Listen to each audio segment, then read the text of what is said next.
Thank you very much. Good afternoon, members of council, members of our staff, and members of the public. This is a special council meeting, budget meeting number 2. And today's date is Tuesday, November the 18th, 2025. It's just after 12 noon. Our members of council have had a meeting yesterday where we went through part of our budget. Today, we're going to finish up with other presentations today. We do have all of our members present, with the exception of Councillor Beelan, who we're told is on his way here from a medical appointment. So I'm sure he'll be ready to join us as soon as he's in. And our deputy mayor is again joining us online. Nice to see you there, Paul. Good to have you joining us, Deputy Mayor. Thank you, Your Worship. Thank you. Nice to see you. So council will go to our approval of the agenda. Recommendation be it resolved that Council of the Township of Clearview hereby approve the agenda for the special council meeting, budget meeting number 2, dated November the 18th, 2025, as presented. Mr. Broderick and Mr. MacArthur, thank you very much. Any questions on the agenda? No, seeing none. All in favor? Yeah, carries. Thank you. Nope. All right. And declarations of pecuniary interest or general nature thereof. Has anybody got any declarations for today's meeting? Seeing none, I do have a declaration, and I'll probably pass the chair over to Councillor Walker at this point because he's in the house, if that's okay with you, Mr. Deputy Mayor. My declaration will be underneath section 3.3, the fire and emergency services presentations. I will just sit out during the entire presentation. Although it is part of the budget, I'll need to be step aside as my I have a family member who's an employee, a full-time employee of the fire department, and so I'll not be taking part in that discussion. But I will expect that this will be part of the entire budget when we get the resolution sent to us in the future. All right. So if there's nothing further, all right, then we'll move on. Item number 3, staff 2026 budget presentations.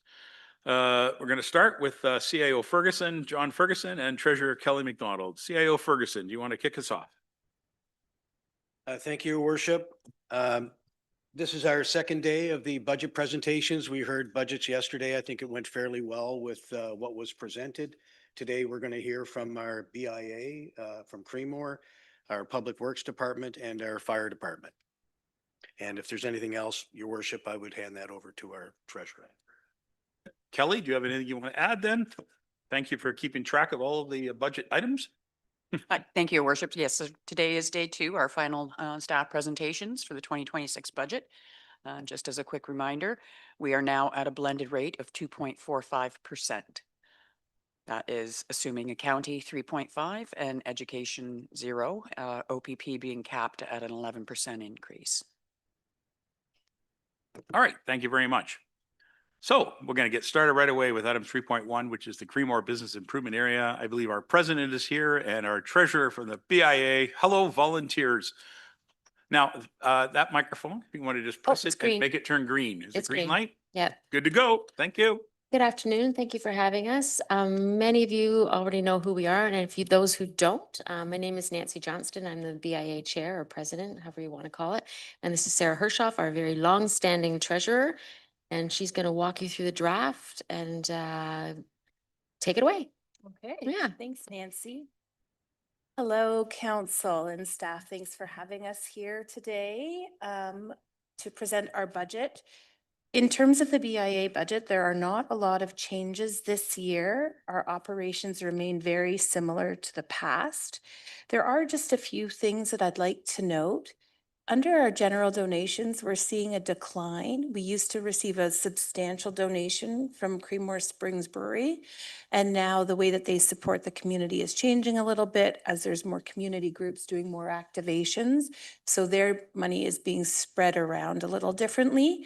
We're still so grateful to them, but it does impact our operations. It's a reduction of $3,000 from last year and a reduction of $5,000 from the previous year. So going forward, we're just going to have to be mindful that there might not be as much money coming from our corporate community.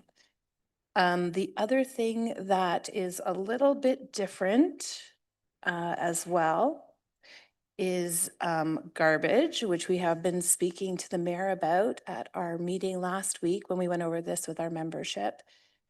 We do expect some changes to service, which I'm sure you're all aware of because of the provincial changes. So we have built in an increase of $1,200 over last year's budget in order to give us some flexibility to assist our members when it comes to recycling. We do expect our membership to struggle a bit with this. Most of us don't have access to property that would allow us to have recycling or alternate garbage pickup on our own properties. Many of us don't have alleyways or just enough space. Trucks can't get in there. Our current situation with garbage is that we have a bin that we use for both our on-site garbage pickup, so our bins that are throughout the community, and then we sell keys to members and they can use it as well. But with increased use of that bin, we're really relying on a private landowner to let us use that land. And we're very concerned about how this is going to work if we, if we have multiple users using their private property. So we may need to work closely with council in this upcoming year to help us find a solution. We may need to relocate our bins. We also would love to see the township take an active role in supporting our downtown communities throughout Clearview, because I know it is a problem probably in Stayner as well. So if there's something that you guys are talking about in the budget regarding garbage and the changes to recycling within Simcoe County, we would love to be part of that conversation. So at the end of this, you'll see, oh, and one more kind of different thing. We also have a bit of money built in for the continuing discussions with ERA. I think that the goal for us in 2026 for the ERA is to understand the viability of some of the projects and the costing of the projects. So we have a bit of money allocated to work with them again. We remain in terrific shape with over 80,000 in our reserved, or it's not reserved, our retained earnings. So it gives us the ability to spend a little bit in those bigger sections. We are expecting a loss or a bit of a deficit, but we can easily pull that out of our retained earnings. In terms of fundraising, we're going to do our Take a Seat program again and run our summer solstice.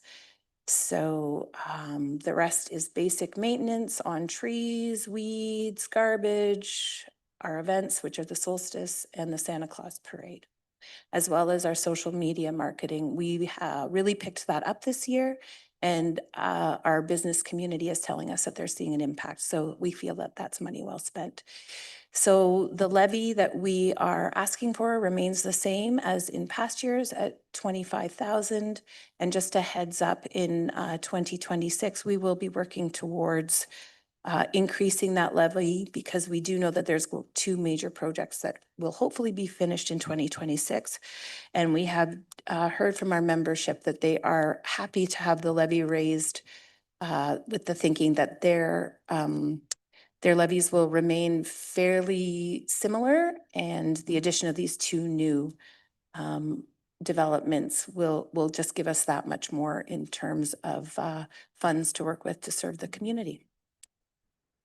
So that's the overview. I didn't go into too much detail. It's almost the same budget year after year. You've all seen it before. I just wanted to highlight those items. All right. Thank you very much, Sarah, and thank you for your work as a volunteer. The council, if you have any questions to the delegates that are here from the BIA, as well as our council representative, Mr. Broderick, who's over here too. Nancy can join me here. Any questions? Oh, yes, Mr. Van Staveren, go ahead.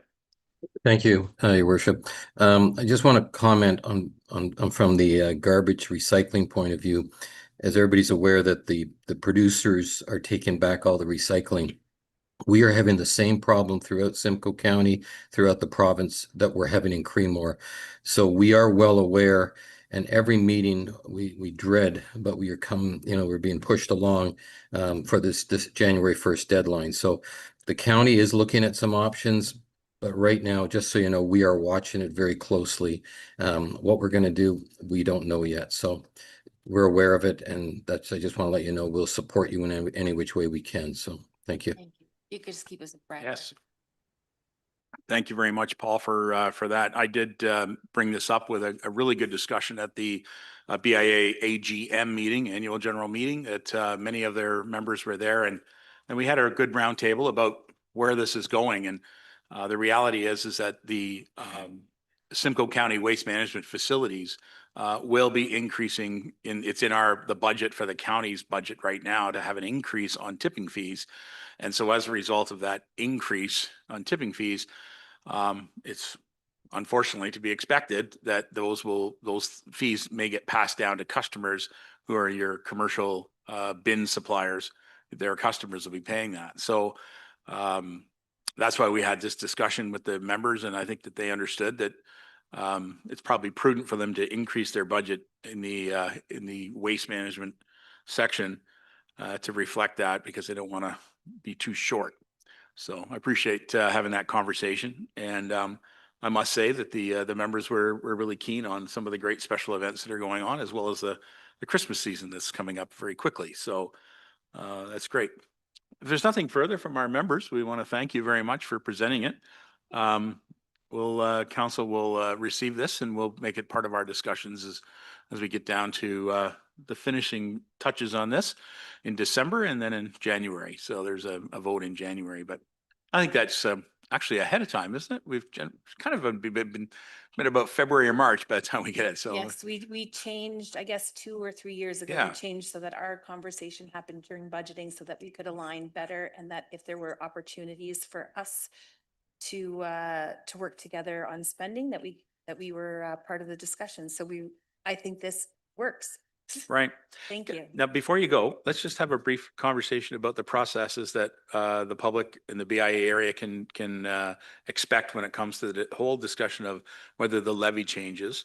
And so that will be a process that'll sort of start in the midsummer, I guess, and get through to making a decision by the time you get to your next AGM. Is that right? I'll work closely with the clerk on this. Mm-hmm. I think for our membership, if we're able to actually have that conversation sooner and get their approval sooner, it may work, because we find that summer and fall leading up to Christmas are almost impossible. That's generally been a real kind of rub for us, is the timing.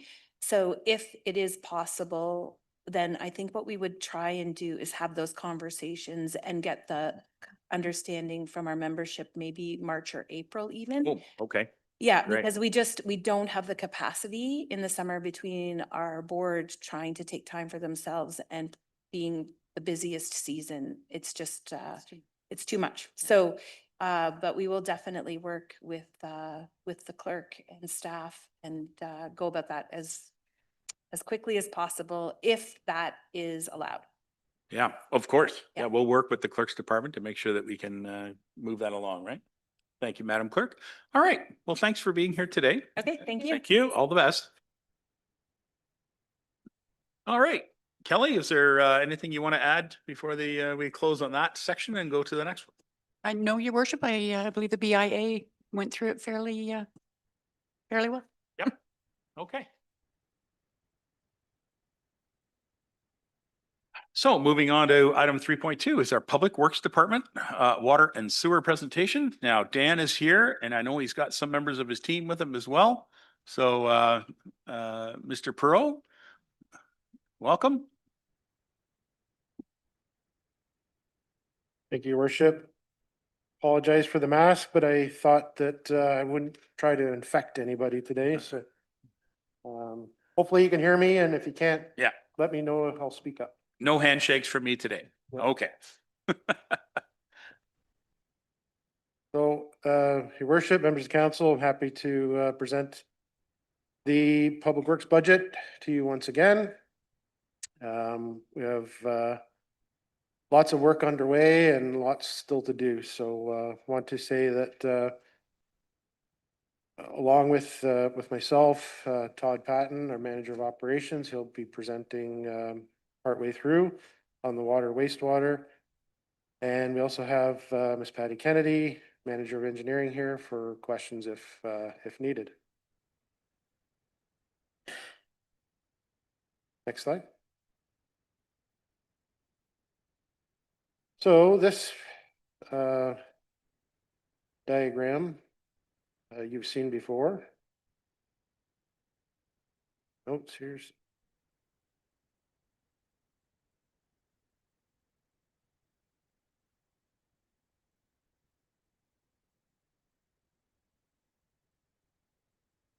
I apologize.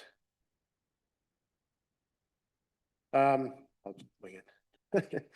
So this is development and engineering projects underway in Stayner itself. This will be updated for next year. We've got some completed projects, some other projects to add, but just want to say that it was a busy year. Council knows on renewals for draft plan conditions. Almost every one of them on this screen you've seen: Bridle Park, Cityscape, Clearview Estates, Emerald Creek. They've all come before council for renewal this year. The Sunnydale, happy to report that Sunnydale Street is substantially completed and they're under maintenance now. The circle right at Mowat and Superior Highway 26, that project is well underway. We're anticipating that utilities will be moved later this in either this fall or early in the spring, with hopefully construction starting in late 2026. I think you can go to the next screen. Yeah, there's a bit of Mowat Street North. So basically from Weir Street North to Prescott, I believe it is, the end of the Nottawasaga Station development. It is also underway with utility relocations, and construction's anticipated to start early in 2026. Margaret Street, it is on hold as well, waiting on the developer to initiate those works. And William Oak Perry urbanization design is on screen. Next slide. This is Creemore. Creemore as well. Lots underway in Creemore as far as development and engineering. I'll go through the development stuff here. What is not shown on here is the Lamb development. So beside the Zhang property to the east and to the south and east of Tribute Development is, I think we come in with a pre-consultation for a new draft plan there. And we're still working on Tribute. There is another development that has shown interest at the corner of Fairgrounds Road and County Road 9 on the northwest corner. So that will be coming forward as well. Next slide.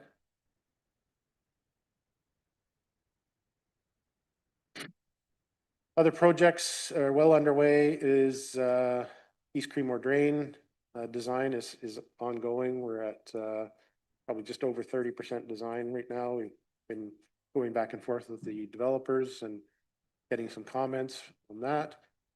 There's a pump station force main to the wastewater treatment plant that's going to be on the Zhang property.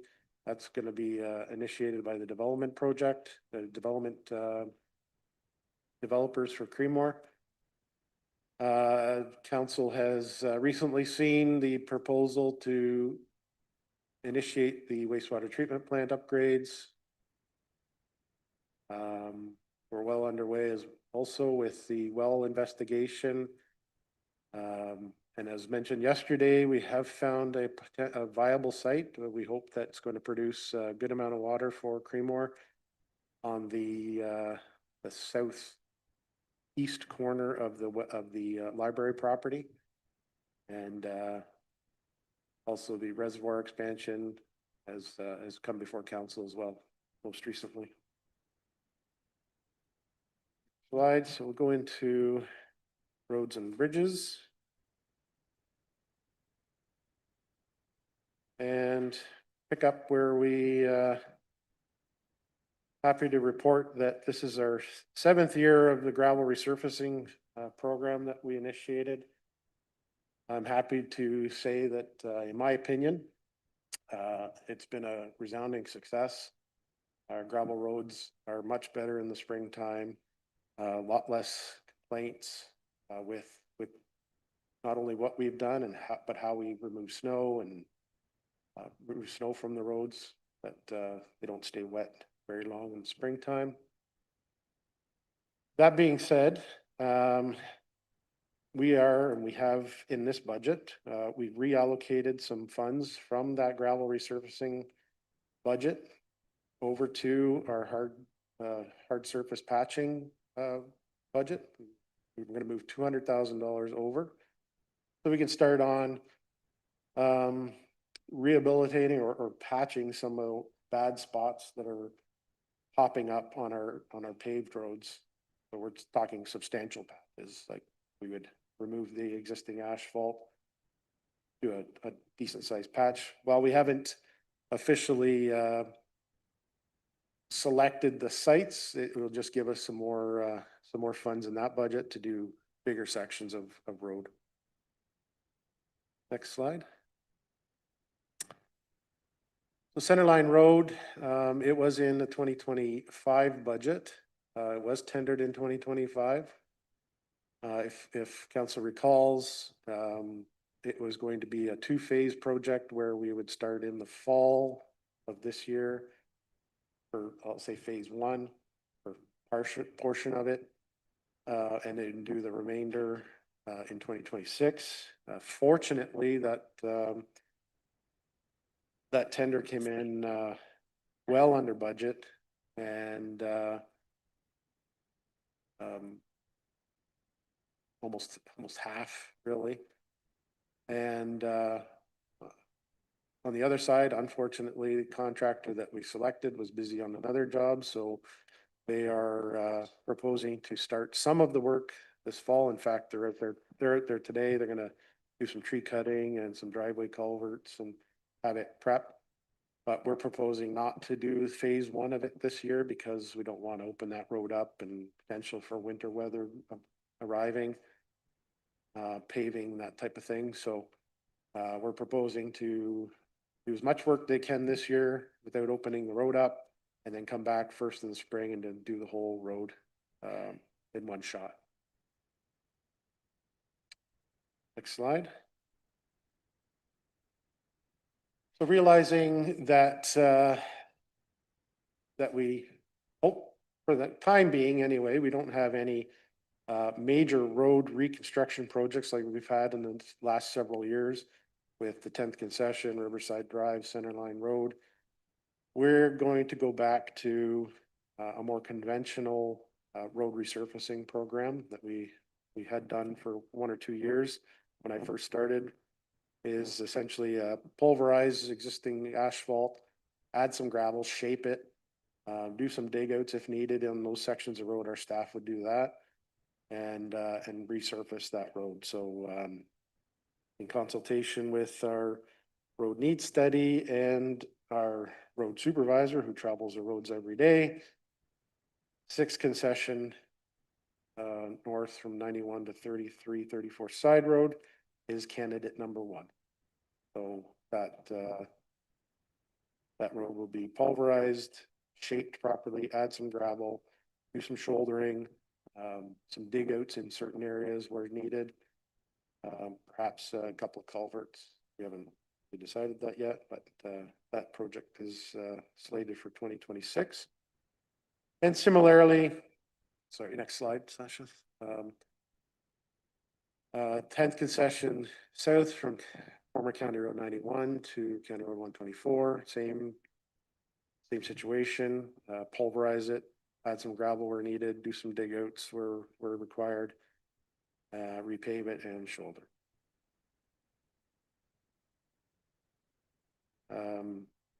What I noticed that I failed to do, and it's not in a slide, unfortunately, I apologize, but talk about our bridges. As council, I'm sure is aware, we have a major bridge project we've been doing for the last 2 years at Collingwood Street in Creedmoor.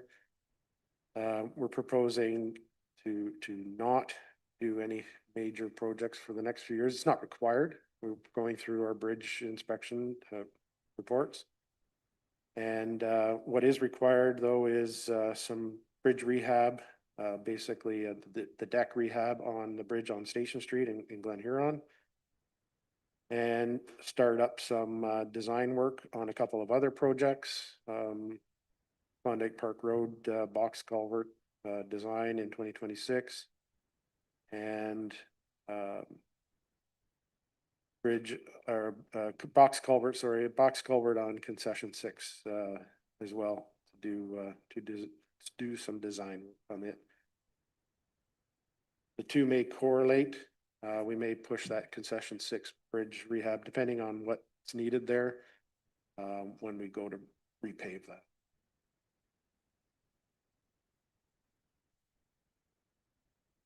And on this slide here, we're just talking about our capital equipment replacement requirements. Backhoe, we need a new grader this year. Todd can probably add to the needs, but the requirements, but we're also looking at potentially, depending on where some of these new developments are in its assumption phase, adding a sidewalk machine to the fleet through the DC project, background study. Because we're getting to that spot where if some of these come on for assumption, we're going to be at a spot where we need to bring on a new sidewalk machine. So with that, I don't know if Your Worship, if you wanted to stop here and ask questions or want to move on. Yes, I think, thank you, Dan. I think that we should have a discussion about some of the public works projects and then we can get onto the water and wastewater in a separate discussion. So I'd look to members of council. Do you have any questions to what you've heard so far as the, I just saw Deputy Mayor's hand first and then I'll go to you, Robert. Okay. Deputy Mayor first, go ahead. Thank you, Your Worship. Quick question, Dan. On the equipment replacement, are we going to be keeping any of the older equipment or like I look at that grader, for example, or is all this equipment going to be traded in? Can we use it in other areas, so to speak? Just quick comment on that, please. Dan? Thank you, Your Worship. Through you, Deputy Mayor. No, these are replacement pieces. We have in recent years been fairly successful using Gov Deals, an online auction portal where we can the equipment is very well used, lots of hours, but it could still provide us some return funds for those pieces of equipment. So the idea is to replace. Okay, thank you. All right. Thank you very much, Paul. Robert MacArthur? Yeah, through your worship, Dan. You mentioned Margaret Street there and waiting on the developer. How long do we have to wait? Like, what's the deal? Or because as we know, that road's been pulverized and will be pulverized as that development carries on, but it should have some kind of recourse.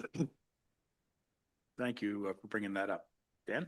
Yeah, Margaret Street is in dire need of some work.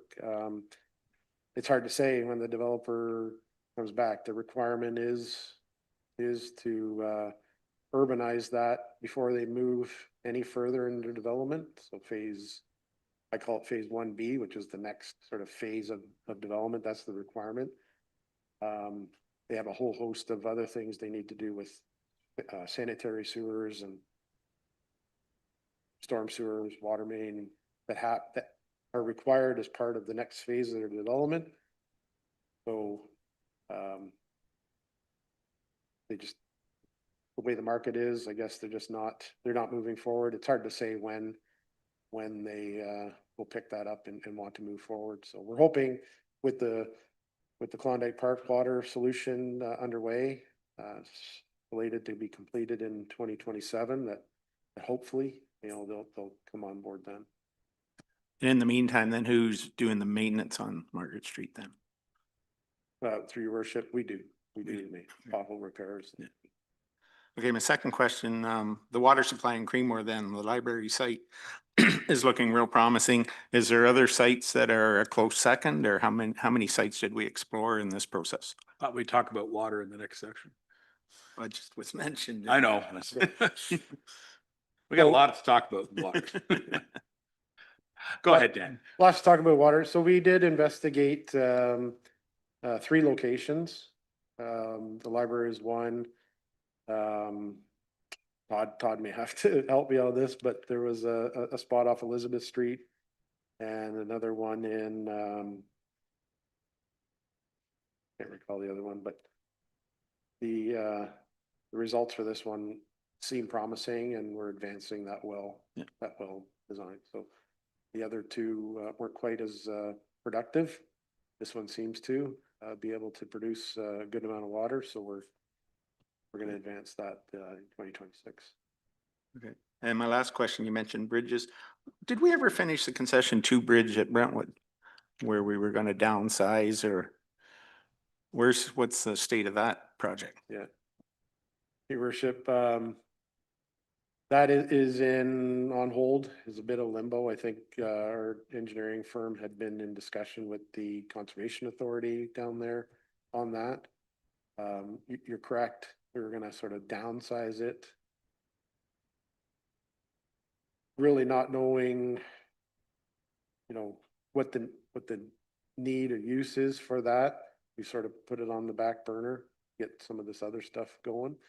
But I could certainly inquire about it again and let council know. I just don't know what the status. I don't think a full design has been done, but I know there's been some consultation back and forth with the Conservation Authority and on how high it had to be above the river and that type of thing. Thank you, Robert. Good questions. Let's just follow up on that. What's the status on that bridge right now, though? Like, it is not open to traffic. Is that correct? That is correct. It's fully blocked off for Fully blocked off right now? vehicular traffic. People can walk across if they park on the one side and they want to Right. go over to the That little bird sanctuary is on the east side, Yeah. so people would still have access to it. Okay. All right.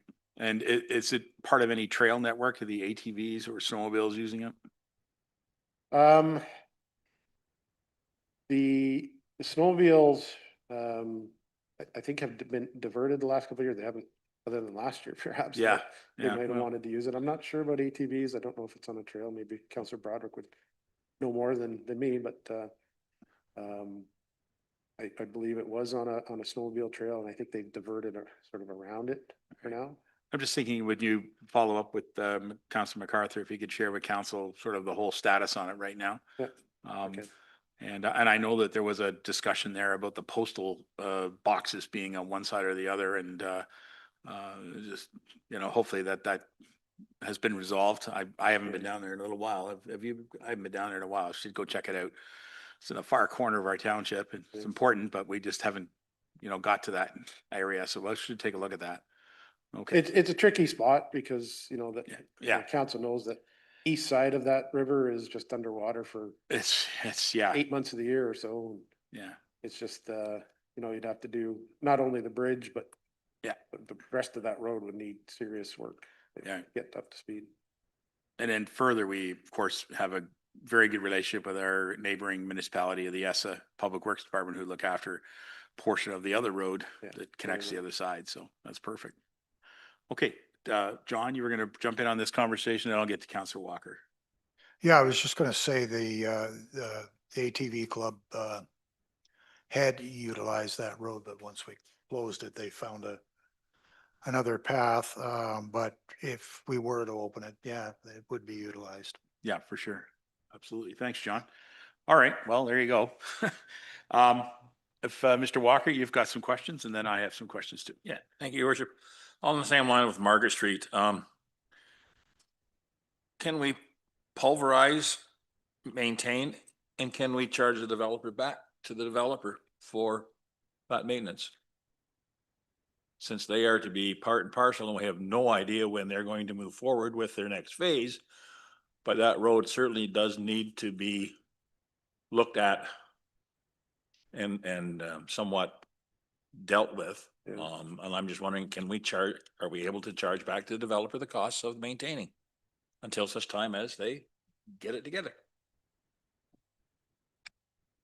It's something we can look into. I might look over to Kelly or John, but that might be more of a legal question, legal question. You know, if we were to pulverize it and repave it at a minimum, I guess we call it, just to get us by for a few years and charge back, that's something we'll have to take back and either talk with our lawyer, or I can have a discussion with John and Kelly, how that could happen, because it is in the DC background study for those works, but it's for urbanizing. So it's to do essentially what we did on Sunnydale Street, is new sewers, water main, curb and gutter and all that. Yeah, I thought more so of just pulverizing it and leaving it that way and just kind of maintaining it. Leaving Keeping it it, gravel. you know, not spending a whole lot of money on it, because we realize what's going to take place down there eventually when things get moving. So even if to pulverize it and somewhat smooth it out, would help, I think, quite a bit along that street for now anyways. And then with that street, I'm also throwing into you North Street at the end of East Street, where we have an area there that could almost be pulverized as well and just left with gravel until such time as we decide to move forward with that too. Because it's potholes, fairly large potholes there that they keep trying to fill. And so maybe that extra money that's reallocated could be utilized in that, taking a square there and it's redoing it and fixing it up. Because that is a busy street leading to the arena, and East Street is a main thoroughfare from 91 forward to the arena and the library. So I'm just throwing those out as areas that I think we need to try and do something with if we can for now, and to hopefully remedy it. It'll happen later on down the road when developers move forward at least on Margaret Street. Yeah. Thank so you. I could take that back to our staff. Maybe that's a good candidate, that area on East Street and North, as one of our patching projects that we're going to increase that budget to narrow in on those areas. But we'll certainly have a discussion on Margaret Street as well. Come up with something. I know it's in really bad shape. Thank you. Thank you. All right, if there's nothing further from members, I've got a couple of quick questions. You talk back to the equipment replacements, the sidewalk machine. Do we still have the sidewalk machines that we purchased that frankly are designed as sidewalk machines rather than their little tractors? Do we still have some of those units? I've kind of forgotten. Were they McLean Engineering, or are there some other manufacturer that made the articulating tractors? Do we still use those? Yeah, through your worship. So I believe it was last year that we bought a trackless Yep. machine. So it's the yellow articulating one. We have one of those this year. Down in Creemore and New Lowell, we have a Boda tractor that does the sidewalk.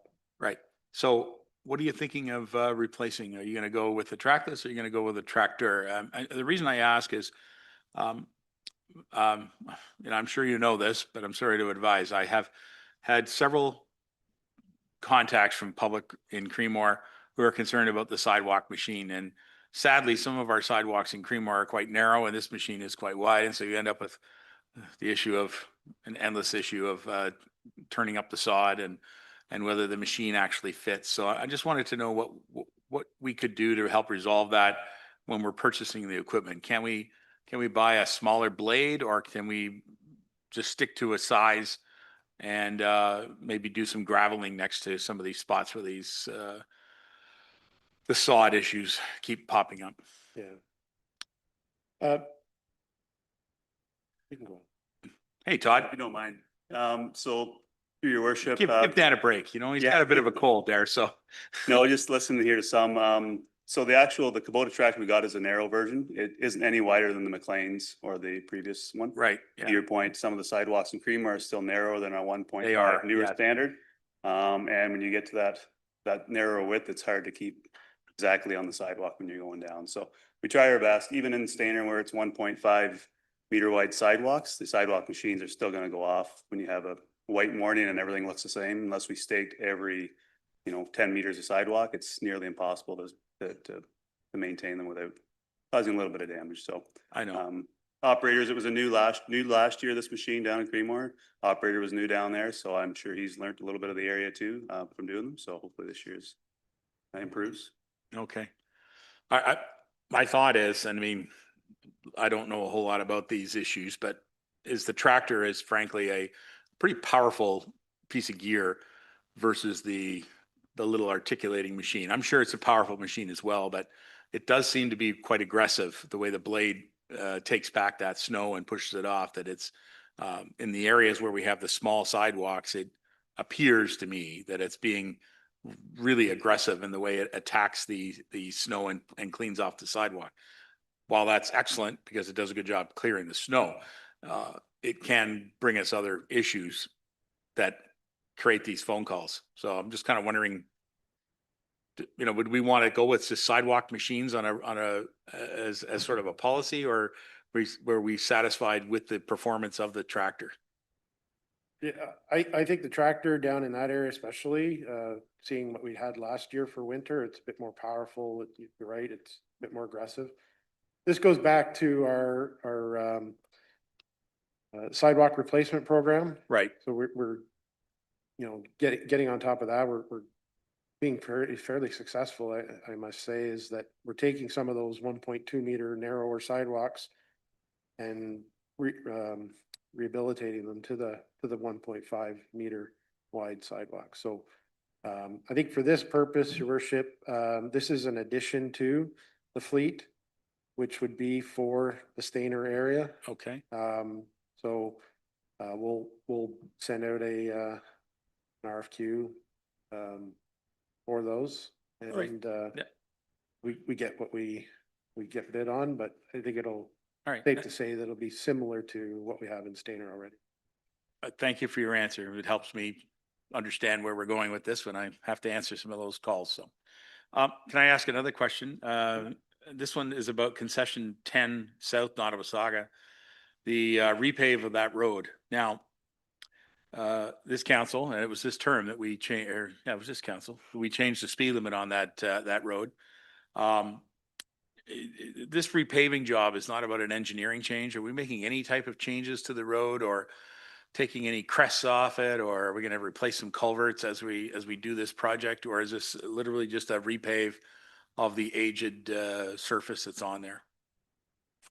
Thank you, your worship. Yeah, exactly. It's just a replacement of the aged asphalt. Okay. Like I said, we'll go through in the spring and especially have some insight from our staff and Bill Newman, our road supervisor, who travels those roads all the time. He'll know where those soft spots are, where a culvert may need to be replaced. And our staff usually will go and do those works ahead of time before we get a contractor in to do the pulverizing and replacement of, but no major reconstruction like we did on the north part of. No, it's not at all like that. I get it. Yeah. And we'll leave it at, and we're going to leave it at 60 kilometers. Yeah. And how about some of the sort of the edges of the roads there? I know it can be quite narrow at times on that particular piece of road. So will we be doing any brushing with this fancy new machine that we're purchasing and push back the trees a little bit along that stretch and maybe adding a little gravel to the sides of the roads there? Yep, it'll be a very good candidate to see our new machine down there and get some of that pushed back. What we've attempted to do and some of our other resurfacing programs is make that road surface a bit wider. I wouldn't say paved shoulders, but pave a little wider so we can keep vehicles on the road. Right. Instead of onto the shoulder. But yeah, it's a whole refurbishment, 2 lifts of asphalt. So it'll stand up to, for many years to come. Okay. Would this road be, one last question, would this road, the 10th, be a candidate for having, in addition to the yellow line down the center, would it have white lines down the sides on this one, do you think? Oh, certainly, yeah. Possibly? Yeah. I think we already have white line. You probably don't see them because they're probably broke off, but Yeah, I think they're mostly worn off. I just Yeah. wondered if because we're putting new pavement down and we're gonna, extend it a little bit. I don't know if it's 6 or 10 inches on either side. We would be adding a white line on there. yeah, that'll be part of the contract for sure. Okay, We did that on the north piece, so. Yes. I think that's gonna be sort of I'll say our standard for road resurfacing is to Right. have yellow and white edge lines. and keeping in mind it's a 60 km/h road, so please drive safely on that road, folks. Did you have something else, Robert? Thank you for your answers, Mr. McCarthy. Yeah, just on that note, I'm sure you can remember I was disappointed when we redid River Road and had to reduce the speed limit from 70 to 60 due to the design. So the design for repaving, it'll definitely stay at a 60 rate. It won't have to be dropped. It'll be engineered to a 60, to maintain a 60 mile or kilometer-an-hour speed limit. Your worship, yes, so it's gonna remain, there's gonna be no engineers involved in this, let's just say that. It's just a total refurbishment, not a reconstruction. Okay. Looking around, is there anybody else with anything else? Okay. Thank you very much, Dan, for the presentations on the Public Works projects. Although Public Works does include water and wastewater, we can go to that discussion now if you like. If that's okay with Kelly. Okay.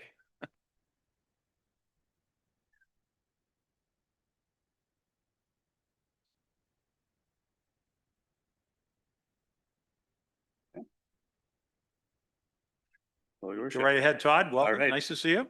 Thanks. Your worship, council, I will be here presenting the water and wastewater budgets. Fairly straightforward. We'll go through a bit of operating highlights and a bit of capital highlights. I think a lot of stuff you see already going on around, that's going to be continuing going on, especially in Stainer. If there's any questions from the previous few slides, if I can answer them, I will.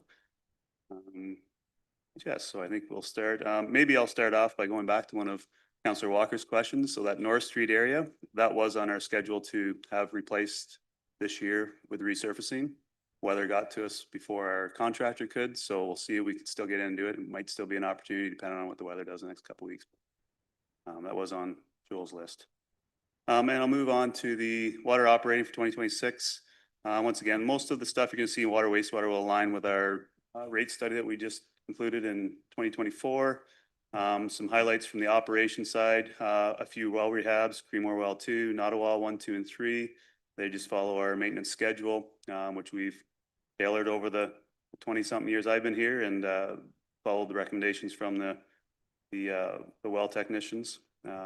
Stainer Reservoir is due for a exterior tank inspection and cathodic protection testing through the contractor that supplies the tanks. That's on a 6-year cycle. Again, those are just some kind of big highlights in operations. Next slide, please. Capital side, once again, most of this 81 million you'll see is for the KPR well site and water main. Some smaller stuff that kind of pops up, as Dan already alluded to, is a Creemore additional well supply. That's kind of covered in the DC study as well. Mary Street water main, which has kind of been in there for a while, but we're probably getting closer to upsizing and replacing that as we get ready to design the wastewater treatment plant. We may kind of work in consultation with RJ Burnside on that one to wait a little bit to make sure we get the right size in there. I don't want to go in and put a 8-inch and find out we need a 10-inch. Culling Woodlands, we will be replacing another well there. We had to do one in 2025. The wells up there have pretty much reached their lifespan in that small system. We found out last year kind of the hard way, so now we're going to be a little more proactive in the next 2 that have been used, and do one next year and one the year after. It is a lengthy process, even though you're just replacing like for like. By the time you get your permitting, source water protection, it could take up to a year to get one kind of replaced and in line. So we're going to start with one next year. Then some smaller items, just the well pumps as we do the rehabs in Ottawa. Some smaller items there. some analyzers around at some of the systems and some pressure tanks. So again, small capital items, but see them pop up. Next slide, please. So we'll flip over to wastewater. Again, operating, not a lot of highlights here. It'll be status quo for a collection system. We'll do some flushing in Stainer and Creemore. Stainer's on about a 4-year cycle. Creemore we'll do all at once next year. Do a regular sludge haulage with hopefully our new machine in Public Works. We'll do some lagoon edge brushing. And one thing we're going to look into, because we're going to have to start getting on it, is the Wasaga Beach, the force main that runs from Sewage Pump Station 2 to Wasaga. Obviously, it's been installed for quite a few years, never used.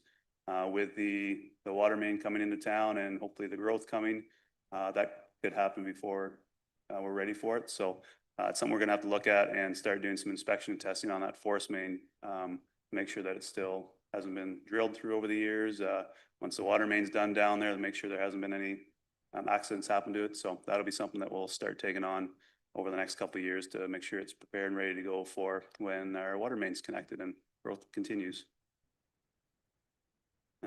Next slide, please. Wastewater capital. I think Dan's probably alluded to some of this already with the Creemore wastewater treatment plant upgrades. We're going to carry on with our Stainer wastewater treatment plant standby generator, which we have never had one in Stainer, but it's well overdue. So that one was in the rate study and planned for. We have a clarifier, number 1. We're going to do the drive replacement on it. Last year we did number 2. They are at their lifespan, and again, we're trying to be a little proactive so it doesn't fail on us in the middle of winter. So that'll be not a bad project, but it can be costly for the plants. Then the next slide is just a kind of excerpt from the fees and charges bylaw, which is our water and sewer services, kind of the rates, what they're going to look like for next year and the future years, subject to annual review, obviously, but you'll notice there the increase in the sewer surcharge. Once again, sewer surcharge is a percentage of the water bill. So when you see something about is 90%, 94%, 100%, that means that it is based off your water bill. So if your water bill is $100 and the sewer surcharge is $90, that means you're going to pay an additional $90 on your water wastewater bill. It's just a way to calculate the sewer charge because it's hard to do that without sewer meters and then individual lots. So you see water in, water out. And the climb in this is something that we found when we did our rate study too, is that the sewer was falling a little behind. So that's why you're going to see it go up over 100% in the next 5 years as a surcharge the rates aren't going up 100%, but the surcharge is going to be 100% or higher than the water bill. That's just simply to catch up for the maintenance and the capital in the sewer plants, the wastewater treatment plants, pump stations. I can carry on with a bit of stormwater here if you like, unless you'd like to stop and do water and wastewater, Your Worship. There's just one slide on stormwater. Yep. So once again, you'll see there's going to be I think a 300,000 to stormwater mains reserve, which is what we've been doing for a couple of years now, knowing the need for some storm pond cleanouts and future upgrades. Next year we will carry on with the Zancor storm pond cleanout, which is over by Spruce Street and North Street. We have it designed or tendered, ready to go. But when we got the final documents in, it was just a little bit late in the summer, fall to take on that project with making a mess. So that'll happen next spring, summer. We'll go out for tender and get it cleaned out and move on. And next slide, and that is all I have for water, wastewater, and storm. So All right. I know, Your Worship, you said you had a lot to ask for water, so I'm curious, but anyways, anybody else has any questions, feel free. Well, I think that the point is that it's one of those essential services, and it's a primary service that the municipality provides. And to be clear, it's outside of taxation, and the fact that it's users that are paying for this, not taxpayers. So it's a pretty specified budget item, right, as compared to the general budget of the entire township. So that's why we wanted to highlight some of the great work that we're already doing and some of the forecast things that are happening. I appreciate the graphic you have with the Schedule D showing sort of the projections to what we are expecting. And that's, of course, is based on on the, extensive growth that's happening, but also the age of the infrastructure. Pumps need to be replaced, filters need to be replaced. Certainly sewage is something that causes more damage to the pipes than water. So we have to keep our pipes cleaned and operational. So yeah, it's good that we have this here in front of us. I'll look to members of council if they have any questions in regards to the category of water and wastewater and sewage water. Yes, Mr. MacArthur. Yeah, this is more, might be, excuse me, a Dan question, just to the overall department. So far, bylaw is the only department asking for any extra help, so I just wondered, you being the biggest department in the township, whether you see any need for hiring more staff in the near future. Yeah, Oh, maybe there's I a will good defer to question. We'll the let the Dan director in fill it this one. I'm sure our HR manager wants to pay attention to this answer as well. So thank you, worship, through you to Councillor MacArthur. Certainly something that we've been thinking about through HR department. We have been thinking about business cases for additional staff this year in 2026. We're not proposing any increase to staff, but that's not to say with our Klondike Park project coming on board in the next couple of years, some of these subdivisions getting assumed in the next few years, that we will need staff, but we're not proposing anything for 2026. And through the process with our business cases, we will be presenting those to the senior management, to John, the CAO, to come before council in future years. So it's certainly something we're thinking about. We just don't need anything in 2026. All right. Thank you very much for that. And thank you for asking the question. Other members of council, I see the deputy mayor has his hand up. Go ahead, Paul. Thank you, Todd. With the clean out of that stormwater pond, I believe, is that our last one we have to clean out, or if how many more? And I wanted to find out, do we have them on a regular clean out schedule now going forward? Yes, through your worship, the deputy mayor. We do have a schedule, more of a schedule now with our new CLI ECA, so it's a requirement now to have an operational plan. This will not be the last one. We moved past the Nottawa one. Once we cleaned the vegetation out of there last year, we found that it actually wasn't filled with silt and mud and dirt, so it didn't require clean. So we will have to go back to that one eventually. There is another one, Quebec Street. That one in there that we'll look at next after this one, I believe is the plan, correct, Dan? And then we'll see what the process is there. If it's another year. So the Zancor one's the only one for 2026 then? That's correct, yes. Thank you. Okay. I'll just add a supplemental question to that in regards to the Zancor Country Lane, I call it, that area. We were fortunate in the Calling Woodland site that we were able to keep the excess soils on site because we had enough property to do so. And at Nottawa, we were fortunate that we didn't have to move any soils yet, although that may come to that. But this one particularly, we do not have excess lands to store soils that may come out of that pond on that site. Is that correct? Like we're not storing anything on site there. That's correct. Not on site right at that location. It will not be. Yeah, so we will definitely be involved in trucking that material away to a certified site that'll take the potentially contaminated soils and have it stored in a proper location. Is that right, Dan?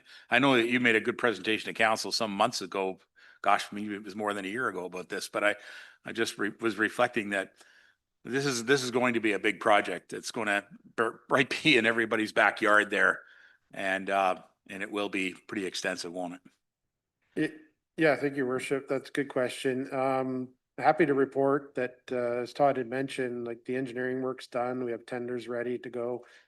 We even took the step, or part of the process was to get some sampling done of the sediment that's in the pond. And thankfully, there's no real contaminants, so we can. Good. We as far as like dangerous contaminants that would need special special permission to dump it in certain places, so we're fortunate that way, so it would still have to be a licensed site, let's say, that requires fill permit, but yeah, there'll be a spot, there'll be a lot of disruption, that whole area will be closed off by the contractor. I think there'll be some sort of, I'll say dewatering area where the soil would go temporarily and try to shed some of that water off and. Good idea. And then Yeah. fill it up. So I think that's what the sort of the process is going to be. And then we'll have to get in there and restore the area because there's some nice, the walking path and there's trees and, all the other plantings that are around that are required for the stormwater pond to function properly. Those will have to be replaced and Mhm. you're right, it'll be a big project. We're estimating it at about $500,000 or so. That's the estimate for now. We don't know what the tender price is. But with council's commitment to our stormwater management reserve, we're putting another $300,000 in this year. That will be $900,000 over the last 3 years. We used, I think it was under 100,000 or so on the Holly Woodlands pond a few years ago. So there's still healthy reserve there to Yeah. use that. All right, so we can consider that perhaps in the 27 and 28 budgets, now that we're now doing this project, because we weren't doing it before. Yeah. So now we can take a good assessment on it and perhaps ask our finance department to give us an analysis of where we need to be to keep that fund healthy. And that could be a change that council could see in the future to reduce that input. But right now, we're comfortable to get this project done. And as Todd mentioned, we have other stormwater management ponds that are now coming to the age where they'll need to have some attention. Certainly some of the new subdivisions that have been built, they've added stormwater management ponds, which is a requirement. So we have to keep an eye on those as well. So, I initially had identified those 3 that were a big concern to us. And I'm glad to hear that we're going to get to the last one this year and get that wrapped up. So thank you. I heard the discussion earlier about the Nottawa Pond, Yes. the McKean subdivision. So with the proposal for the Georgian Green development in Ottawa, they are proposing as part of their engineering works is to encompass their pond with the McKean subdivision pond. Okay. So that depending on their timing of their development within, I'll say within the next 3 to 5 years, that pond is proposed to be redeveloped into a bigger, wholesome community pond. Right. That'd be great. That'd be great to see that. And it's good to see that we're working cooperatively through planning and site plan development and thinking about these projects, because these will be projects that the municipality will have to handle well after the developer has left the community. So I think it's important that we take a look at that now and make sure that we have a plan for that for the future. So thanks so much, guys. I appreciate that. And I know that stormwater management ponds, they're there for a good reason. And so, by the way, this one here off of Country Lane is well used. Several times this summer, I've happened to stop by and see a lot of people walking in there. And so it also demonstrates to me that there's a great cooperation between Public Works and the Recreation Department, because I know it's our rec guys that are out there cutting those grasses and so on to make sure that that looks great, on the surface after it's all done. So I'm sure after we do this big construction job, it'll be a bit of a challenge to make it restored again and make it look super great again. So good job. All right. If there's nothing I'm sorry, Mr. Broderick, please go right ahead. Thank you, Your Worship. Under wells, Creemore well number 2, Nottawa well 1, 2, and 3 are slated for rehab. I'm just curious, what's involved in a well rehab? Yes, thank you, Your Worship, Councilor Broderick. It involves having a contractor come in. Basically, we'll do a little video of the well, see what the casing looks like. They'll go down, usually use air, some kind of form of clean the well out, clean the screen out at the bottom, flush it, and then hopefully restore a bit of volume if it's lost a little bit. Once again, we've changed our schedule the last 15 to 20 years to do it more frequently so that we don't lose water in the wells and it doesn't take longer to rehab it or take more work to rehab when they come in. Perhaps the deputy mayor, he could fill us in on what it takes to rehab a well, but that's typically what it is. It's Okay, thank you. Thank you. Anything further? So that brings me back to another topic and why I wanted to have a good conversation with you about water. I'm glad that you brought that up because I would have skipped it. We invested in the SCADA system or updating the SCADA system a couple of years ago. Was it 2 years ago? I think we started it. I think it wrapped up this year. Is that right, Todd? I think we was replaced the servers there. servers and computers. And so we're getting good performance out of that. We feel confident in all the monitoring we're getting. Yep, things are good. Yep. Okay, great. So then from that, with all this work and these the chlorine analyzers and so on, are all this equipment going to be fully compatible with their existing SCADA so that they'll be able to deliver all the correct information? Is that part of how you source out all this materials to make sure that there's no? Because I'll tell you what I'm concerned about is technology changes, right? And so next thing you know, we're going to hear at council that we had to change the whole SCADA system. We just bought a SCADA system. So tell me that we're staying with good technology that works, right? Yes, Your Worship, we're, I guess the main part we'd be talking about here is the communication part of it. So that's with Point to Point is our Yes. contractor that has originally been there. They have changed technologies to your point. I'm not an expert in it. You would know more than I would, but Well, I we're could, working I it. could give you the details on what the changeouts coming from them will be, but that's once again, still all part of our life cycle cost with the replacement of the equipment that's built into the rate study. So yeah, everything else in the pump house is compatible. It goes through a PLC programmable logic controller. Yeah. And then it's more the communication part that we have to make sure we're compatible with back at the shop itself. Yeah. Okay. And the notification system going out to our employees is solid. Like it's all been working great. They're getting good results when there's a concern at any of the sites. Yep, I think the same as anything. They're based off of software programs. So, but from the sites, once again, our communications is solid. We're happy with that. The software programs update, and then we have to make sure everything's compatible with servers as SCADA programs as we replace them. And yeah, we work through that. And if any of the programs we use need updates, and we have our IT or our integrator help with that. You know, I was just thinking of all the ads we're going to be doing in the next little while. You know, we're adding this well in Creemore, which is desperately needed for sure. We want to make sure that we have that water supply. The Klondike Park project, which you know is in that 2-year window right now to being activated. Sort of, it's getting closer every day. The replacement of equipment, the technology upgrades, and so on. I feel that we need to make sure that we stay on top of the design of that whole system, and whether it doesn't get too bogged down, so that we have confidence that it's going to be able to work with all of it. I mean, I know that you guys and your team make the water flow and, you know, look after sewage pumping and all that stuff. But the information for making sure that it's healthy and safe and so on is tested immediately. And so I would like to make sure that council is confident that with all this expansion we're doing, that the new technologies and the new mapping of how this whole system is now going to be working. You know, frankly, it looks a little complex to somebody who doesn't understand it. So I just want to make sure that, you know, I would hope council remains confident in how it operates. Okay. Yeah. Yeah. Absolutely, Your Worship. Yeah, I hope you have full confidence in us. Once again, we're on top of it. Those computers, that system is right in my office. Everybody's looking at it routinely. We are very confident with our integrator, our contractor. He treats it like it's his own too, being a resident of the community. So yeah, full confidence. If something does break down, we're there to fix it right away. But we don't have many breakdowns that cause issues. No. All right. Thanks very much, Todd, for that discussion. I appreciate that, and I appreciate your presentations here today. I don't think there's anything else in Public Works, unless you want to talk about buses, Dan. It's not in here. Do you want to mention busing of anything in transit? Yeah, I think there's an item in the capital to buy a bus, isn't there? There is potentially.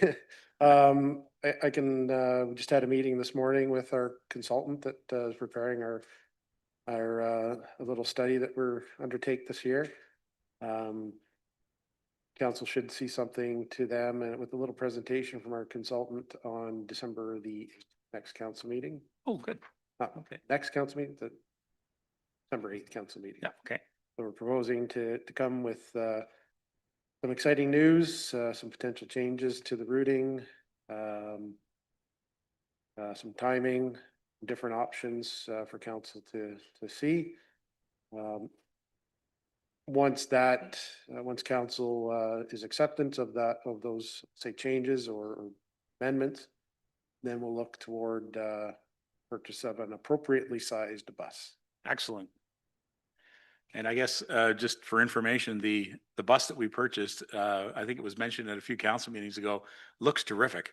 Like the terrific graphics on it. And I had a quick chat with one of the drivers, and he told me that's a really good bus. He said it works really well. It runs really well, so he likes it a lot. So that was a really lucky purchase. Whoever found that, as a used bus, good job. It Appreciate certainly was a diamond in the rough. It was a diamond, yes. And Yeah.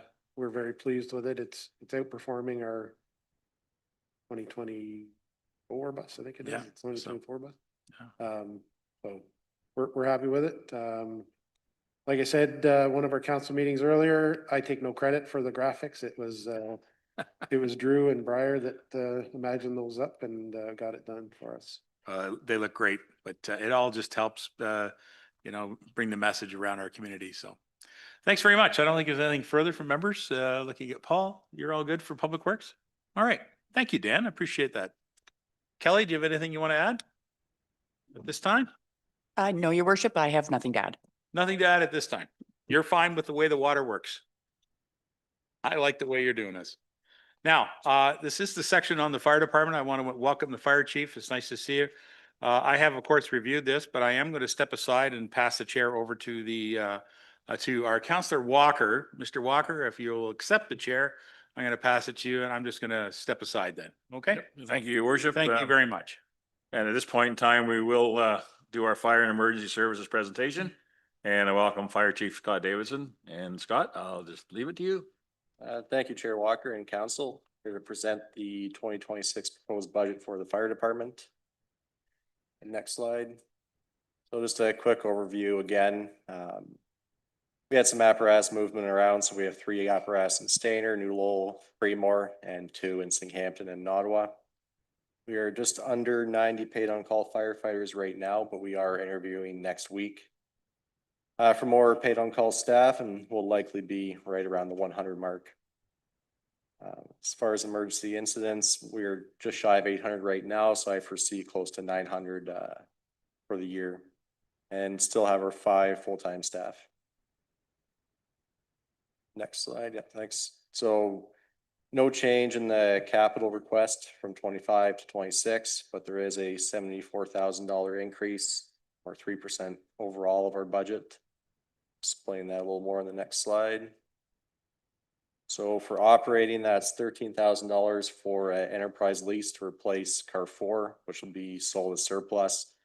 Will be worth around $20,000. Increased fuel and maintenance, $18,000. Just the cost to keep these vehicles running nowadays is getting higher and higher. And COLA accounts for the remainder of that operating increase. Capital budget, so we're proposing to replace our 2014 utility vehicle. It's a 2-seat diesel engine UTV. Has seating for 2 firefighters, or 1 firefighter, 1 medic in case we have a medical call off-road. So what we're proposing is a 4-seat UTV with a rescue drop-in in the back, so we can transport water, fire pump, and patient. So just gives us a better opportunity to get staff back to the scene and overall increase, our ability to perform rescues and fires off-road. In phase 2 of our radio replacement, so this will be the last of it. We'll have all the mobile and portable radios done, and a few of our in-truck radios as well. Bunker gear replacement, it does have a 10-year annual replacement plan, just per NFPA standards. And fire hose, portable pumps, and various equipment such as nozzles and tools we'll need for the trucks. And last slide, spoken about quite a bit over the years. This aerial apparatus hinges on the development going through mostly in Stainer here. So this year we'll have to watch how that progresses as these trucks take 3 years to build, but we need to ensure we have the funds in place before we pull the trigger on that. And our 2010 pumper 6, next year we'll do the design and kind of just keep an eye on build times, but likely we'll not have to order that till 2027 for a late 28 or early 29 delivery. That's all I have. If there's any questions? Okay, thank you, Fire Chief. Council, do we have any questions? Councilor MacArthur? Then I'll go to Deputy Mayor. Thank you, Chair, through the chair to Fire Chief. The utility vehicle, the one we have now is on tracks, is it not? That's correct, Yeah. Councillor Walker. It's on tracks, and those tracks are going to be swapped over to the new vehicle if it goes forward. Oh, okay. So Yeah. this is just a demo pick. Yeah. Yeah. Yeah. Cause I think I seen one go through town here just this week that looked very similar to this, so. Yeah, that visited our station too. So we're looking at something similar to that. That is a custom made utility vehicle, but if the time comes, I may bring that forward as well as an option, but Yeah, no, I just wanted to make sure you were still gonna do tracks for winter time. Thanks. Nothing further, Councilor MacArthur? Deputy Mayor? Thank you, Councillor Walker. Scott, the replacement of that RTV UTV to the bigger unit, can we ask possibly that old RTV be transferred to our Parks and Rec department? Because there would still be a fair bit of life left in that machine, and I think it could be a good, valuable addition to it. So I don't know what you've budgeted for in terms of disposal, but I think it's something we should look at. What's your thought on that? through the chair to Deputy Van Stavern, that is definitely an option. It holds value probably $10,000 to $15,000, but if we can use it in-house, I think that is a good route to go. I think it is, and we'll ding Parks and Rec for that one and see what they have to say. Because there is a lot of utility, for summer students and staff to use it. So let's look at that. The other question I keep want to bring up, we've had 2 presentations right now from the BEST program. And the last meeting we had, obviously, we've hit them up as far as participating in paying for our aerial firefighting apparatus. So let's make sure we keep them on top of it, because yes, we need the DCs to pay for it, but it sounds like they're quite willing to participate. And the way it sounded like aerial fighting is a way to do to fight the fires if there ever was something in a BEST program. That's correct. We'll be on top of it with them, that's for sure. Good, thank you. Thank you, Deputy Mayor. Council, any further questions from other council? Scott, I just have one. The optimum number of firefighters. We have 90. You're hoping to get to 100. What's the ideal number? 110, 115? To the chair, we have an approved allotment of 125 through our E&R bylaw. I'm comfortable around 100. We seem to not be able to break that number as it is. So just through attrition and hiring, we kind of hover that 90 to 100 range, and for now, we're getting by. I don't have any concerns with that. Okay, thank you. And one other question, bunker gear. What's the cost for a firefighter for bunker gear? Just public information for the public to know, to outfit a firefighter. What's it cost? To you, the chair, the full set is around $4,000. Firefighter. Well, a lot different from the old days. Yep. Let me tell you that. Any further questions from any other members of council? At this point in time, then, your worship, I will turn the chair back to you.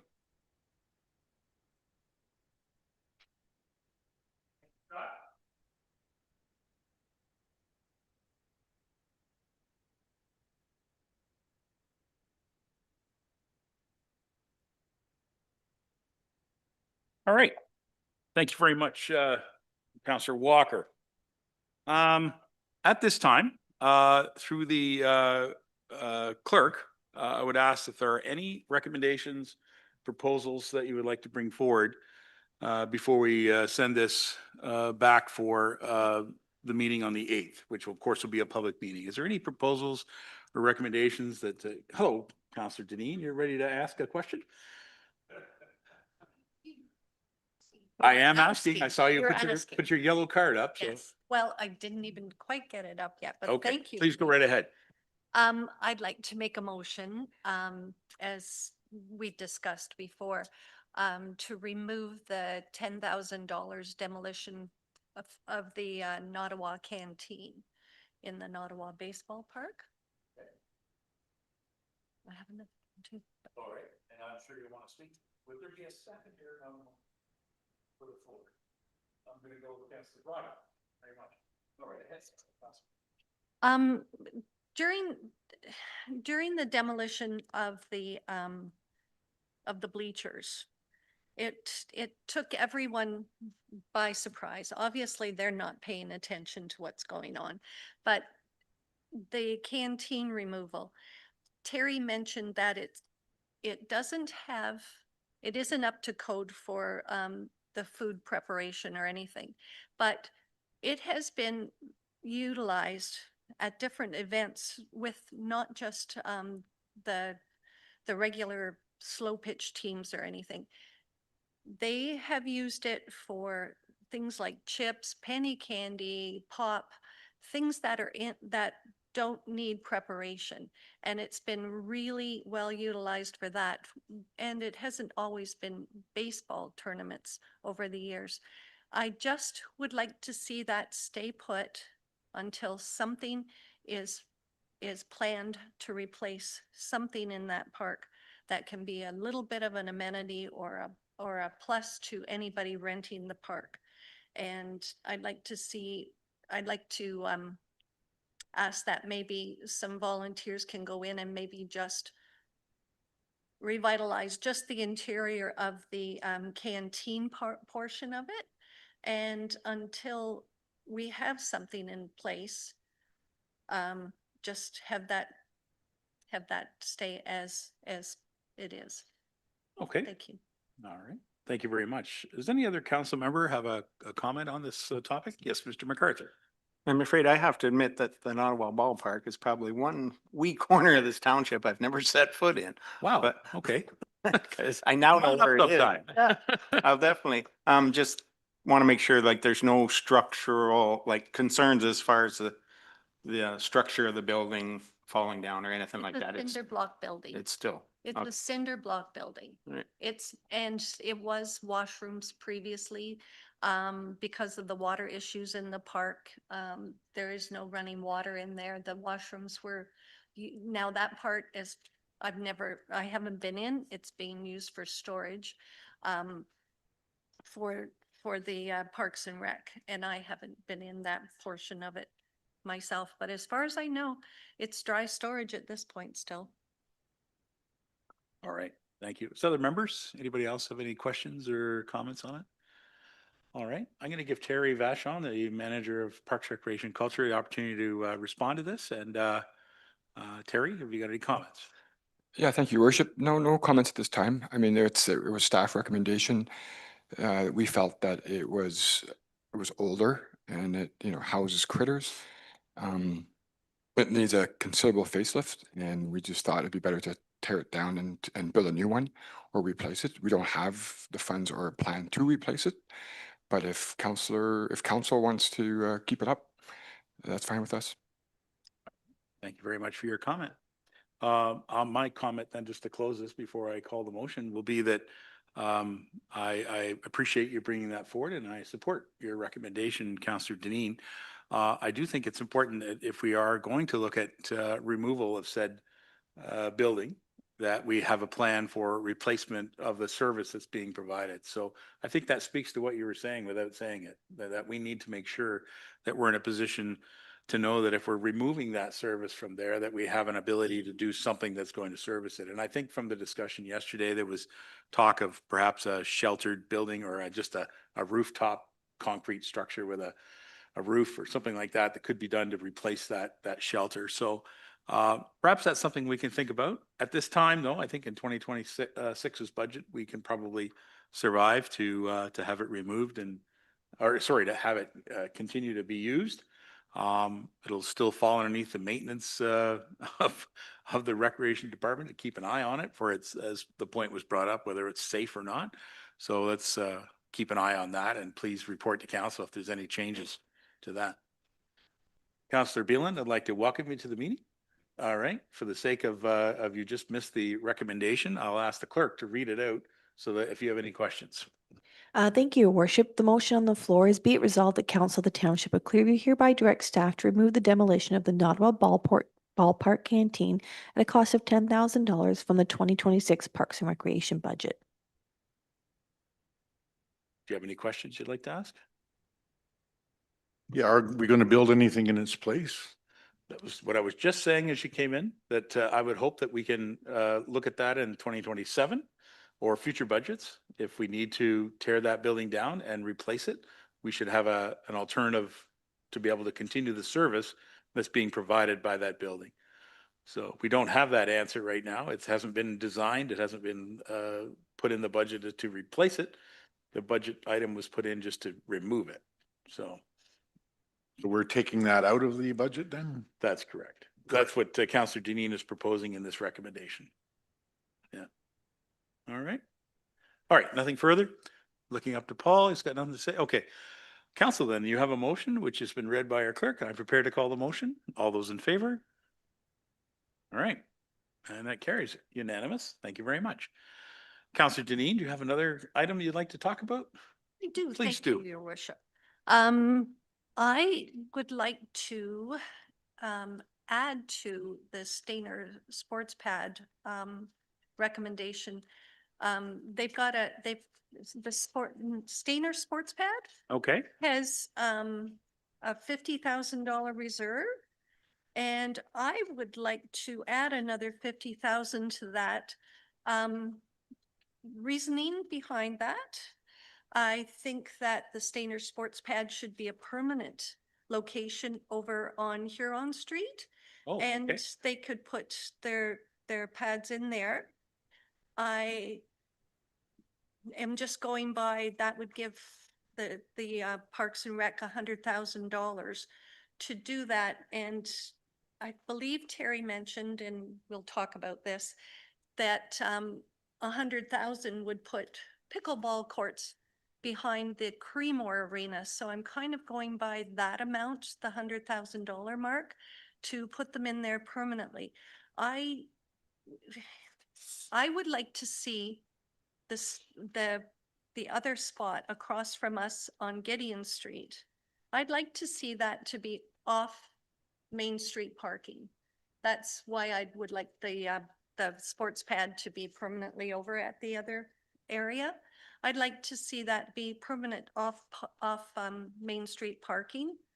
I'd like to see the alleyway beside the restaurant, Jong's Restaurant, going through to the Main Street be revitalized with lighting and signage and stuff so that people can go across there. I'll give this to Mr. Walker. Councillor Walker, he said that would be a perfect spot for our accessible playground with parking. And we should advertise that there's no charge for that parking. So these are just ideas bouncing around, but I'd like to add 50,000 to the Stainer Sports Pad and have it go ahead and be a permanent fixture on Huron Street. Thank you. Okay. Just making sure there was a lot there. Just making sure that the clerk has got a bit of a motion. You're okay? You've got something for me? Thank you, Worship. The motion will just focus on the $50,000. I think there's a bigger discussion in the future for council regarding the Yes. downtown revitalization plan. I think Yeah. you're right. Okay. All right. So can I ask, is there a seconder on this vote? Mr. Walker is going to second that. Thank you very much, Mr. Walker. Paul, or were you seconding that, Paul? I'm just looking up to you. I will speak to it or I will second it, whatever you I'll tell you want. what, we'll go to you first to speak to it then. How's that? It's been seconded, Good. by Mr. Walker.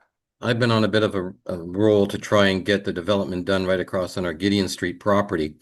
And talking with several councillors about the recommendation by Councillor Deneen, I think it's a great alternative right now. It will take the pressure off the the community to decide to do with our diamond in the rough. Everybody agrees we need parking. I mean, I would have liked to have kept the Huron Street property for the future for the culture or the recreation department, but now we have flexibility on what we do. So it would take, we're ready to go with that. It's basically a cookie cutter project. And I think it's a great alternative to get playground sports equipment for kids in Stainer because we do not have that right now. So thank you. I support the recommendation. All right, thank you. Is there other members who would like to speak to this? Mr. MacArthur is up and then Mr. Walker. Is that right? Okay. go Yeah, ahead, Mr. so- MacArthur. Yeah, I agree with the whole idea and whatnot, but where are we with the Stainer Main Street revitalization? There is an ongoing study, isn't there? Yes. Yes, yes, Madam Clerk, go ahead. Thank you, Worship, through you to the rest of council. So I believe the mayor and Councillor Walker will remember there was an actual plan, a revitalization plan that was presented. But what that plan did not take into account is underneath the ground, which is what Public Works is working on. And that's kind of our stalemate at the time because there's some big works that cost a lot of money underground. And I think there's a plan there to move forward. Perfect. Can I go to Mr. Perot if you want to fill us in on some of those details? Yeah, thank you, Your Worship.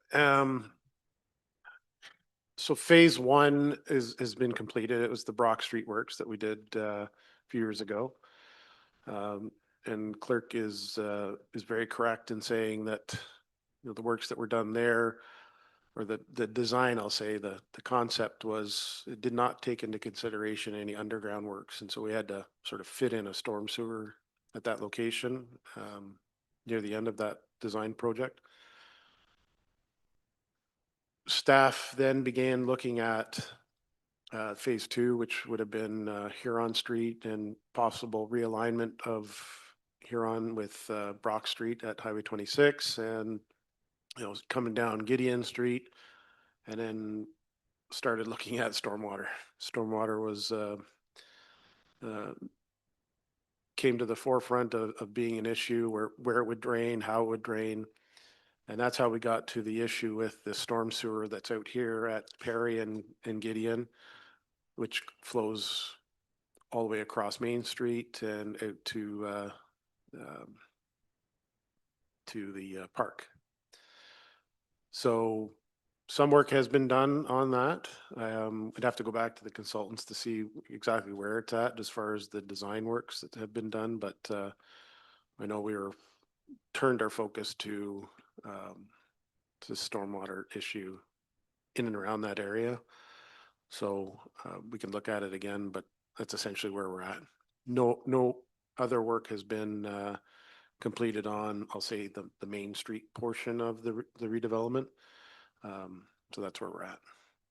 Okay. If I may, just to help Councillor MacArthur answer the question in regards to the plan. Yes, there was some, I can't remember how long ago that was. We took that presentation about the revitalization of the downtown core. That also included quite a bit of work at Station Park over here with realignment of Huron Street with Brock, right? We're looking at that.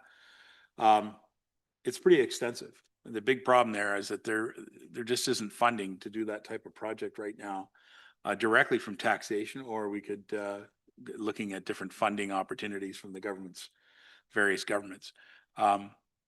There are some opportunities for sure for us to consider redesigning that or taking a future look at it.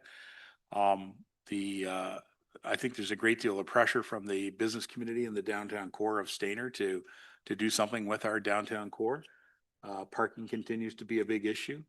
So I think, frankly, turning any property into a parking lot is sort of a temporary use because you can take up a parking lot and make something else out of it. It's not, while it's permanent when you pour it and pour the concrete, it can easily be removed without a great deal of extra effort and stress. So I think we can,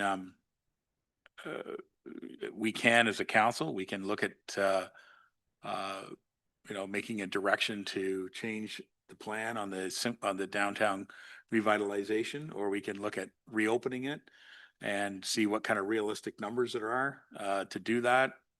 You could do another study on it just to see where it would cost. I think there's so many moving parts that, this council has not been able to get to a point where we can make a decision on it because there's too many moving parts. Considering also the pressures that we have across the entire community, it has been one of those things that has not been, addressed fully. And so maybe, with your guidance, council, we could decide whether we wanted to reopen that. I just want to go back to Dan, my comment there about a parking lot being used on that site. While it's an important use, it wouldn't cause any stress to your underground systems that are there right now if that was just turned into a parking situation, would it, Dan?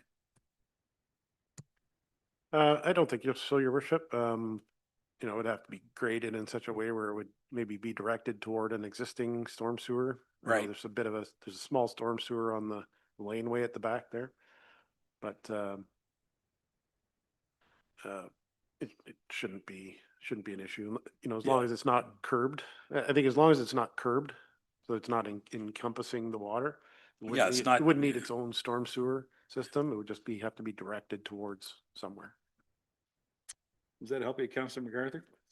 All right, so, this council needs to consider that, what to do with the downtown core as a separate item beyond. Yes, go ahead. Yeah. And if I just might, your worship, I know there's a lot of talk about that and was brought up yesterday, I think by yourselves.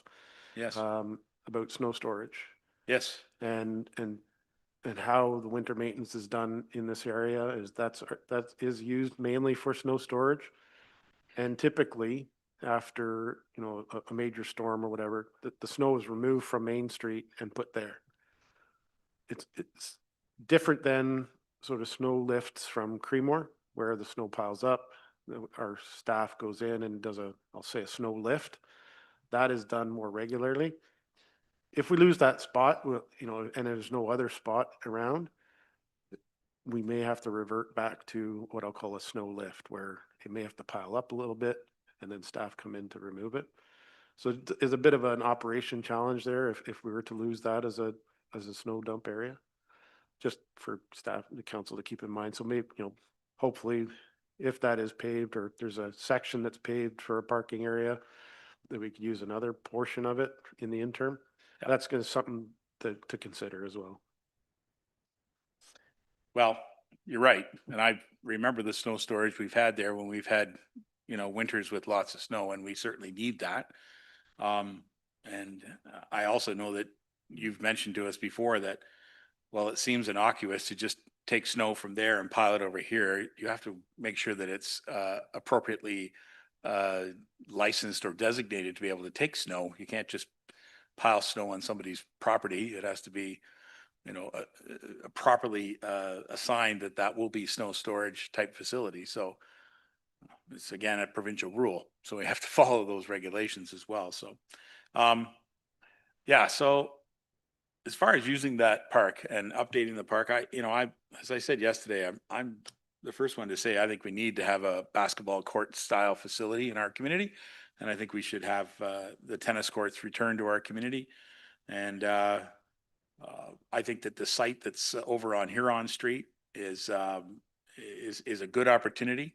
There's you know, given the preliminary designs that the deputy mayor and I had a look at, I think that there's an opportunity for council to consider, you know, the couple of courts go in there with some fencing and then use some existing area that could be used for parking if people need to drive to this facility.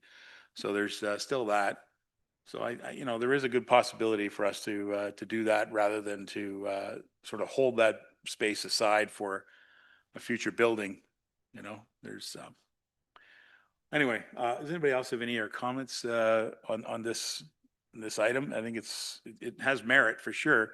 It's just there's an awful lot of moving parts that are attached to this. We need to have a consider. Yes, Mr. Walker, bail me out here, will you? I think that location to me is really a prime location for that on Huron Street. You've got lawn bowling across the trail. You've got your rail trail. your community trail. I think that there's not a lot of homes there that tennis or pickleball would bother as far as noise. And to me, that's just, that fits in that, to me, that's a good spot for it permanently, is to be located there. Your tennis and pickleball, maybe, I'm not sure on the total cost. But if you put another 50 in, I'm gonna talk to Terry, is that more than enough then to do the pickleball courts, the tennis court, and put up a basketball court? That 100,000, would that give you enough to do all three? Or is that just going to accommodate pickleball and tennis? Thank you, Your Worship. Through you to Councillor Walker. I think 100,000 should be good enough because we've already done the site preparation. That was about 30,000. And we did receive some quotes last year for the paving of that location. Now, we would have to expand that a bit if we were going to add basketball courts, but I feel comfortable that with 100,000, we should be able to pave it, fence it, and perhaps add some amenities like benches or some shaded benches or some shaded picnic tables or whatnot. So I think with 100,000, I think we're in pretty good shape. I think, again, sorry if I could just add, going on with the mindset that the plan that we had developed was to have one tennis court and 2 pickleball. So if we're still going to go with that plan with 1 tennis, 2 pickleball, and 1 basketball, I think we're good with 100,000. If you wanted to add a second tennis court or more pickleball courts, it would obviously cost more. I would suggest more than 100,000. But if you want to go with the 1 tennis, 2 pickle, and 1 basketball, then I think we're in good shape. All right. And of course, sorry, and just to make sure it's pavement, not concrete. In contrary to the plan that I presented yesterday for Creemore, they want concrete. So that's why that was 200,000, because they want a concrete base. I guess pickleballers prefer the concrete versus the pavement. But I think in Stainer here, there's no association, there's no group. I think they'll be fine with using pavement. Yeah. There is, I remember that deputation where they had a concern about the surface, right? And that is a concern, to keep that in mind. Phyllis, did you want to add something? I just wanted to mention too, our portable washroom trailer is accessible right there down the trail. It's handy to that spot. And when I was proposing that being parking, when I'm traveling, I stop a lot of time in Gravenhurst, and off Bethune Drive, they've got a little parkette, the McDonald's is there, the Starbucks is there, people stop, they let their kids out, and it's busy all the time. And all it's got is for washrooms is a blue box. It's a place for people to stop. So they're stopping on our main street and enjoying, and we do have to have that access brightened up and well signed. That's just my thoughts on that. Thanks. All right. Thank you very much. It's always good to travel and see other communities. It gives you an idea what we can do here. All right. If there's nothing further, we have a motion in front of us. For the sake of refresh, we'll get the clerk to read it again. Thank you, Worship. The motion before council is be it resolved that council of the Township of Clearview hereby directs staff to add an additional $50,000 to the budget for the Stainer Sports Pad under the 2026 Parks and Recreation budget. Very good.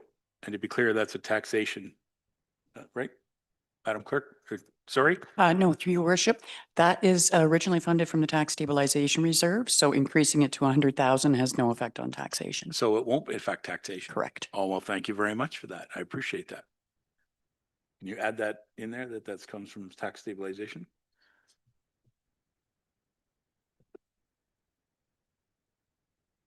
All righty. Council, with that small amendment, are we comfortable? All right, I'm prepared to call the motion then. All those in favor? And that carries unanimous. Well done, Councillor Deneen. Does any other members have any questions or any suggestions or ideas that they'd like to? Yes, Mr. MacArthur.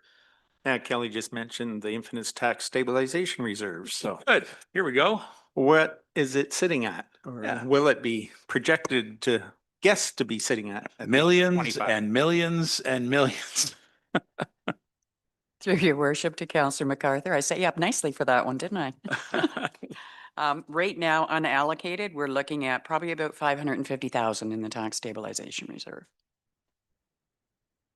Yeah. That's great. That's actually very good considering, you know, the type of year we've had. Tax stabilization, just for everyone's knowledge, it comes from savings that we've had on taxes we've already collected. So when we budget monies for a project and then we have savings from that project, that money then gets put into either the specified reserves for the project that it was, or gets put into the tax stabilization reserve as a general account. So thank you. All right. Is there anyone with any questions or any recommendations? Yes, Mr. Oh, yeah. Oh, Paul. Hey, thank you. We're getting the finger like this. Okay. Hi, Paul. Thank you, Your Worship. Two items I just want to talk from a budget point of view. We talked earlier about the garbage, the recycling. Just so everybody knows, there will not be any savings from a county budget point of view in regards to that the loss of that service. It could even cost us more money because a lot of the other services subsidized what we were doing previously. So just don't look at a reduction in our taxation from the county. The other problem or other discussion, most of you are aware the province about 3 weeks ago announced the consolidation of the conservation authorities from 34 down to 7.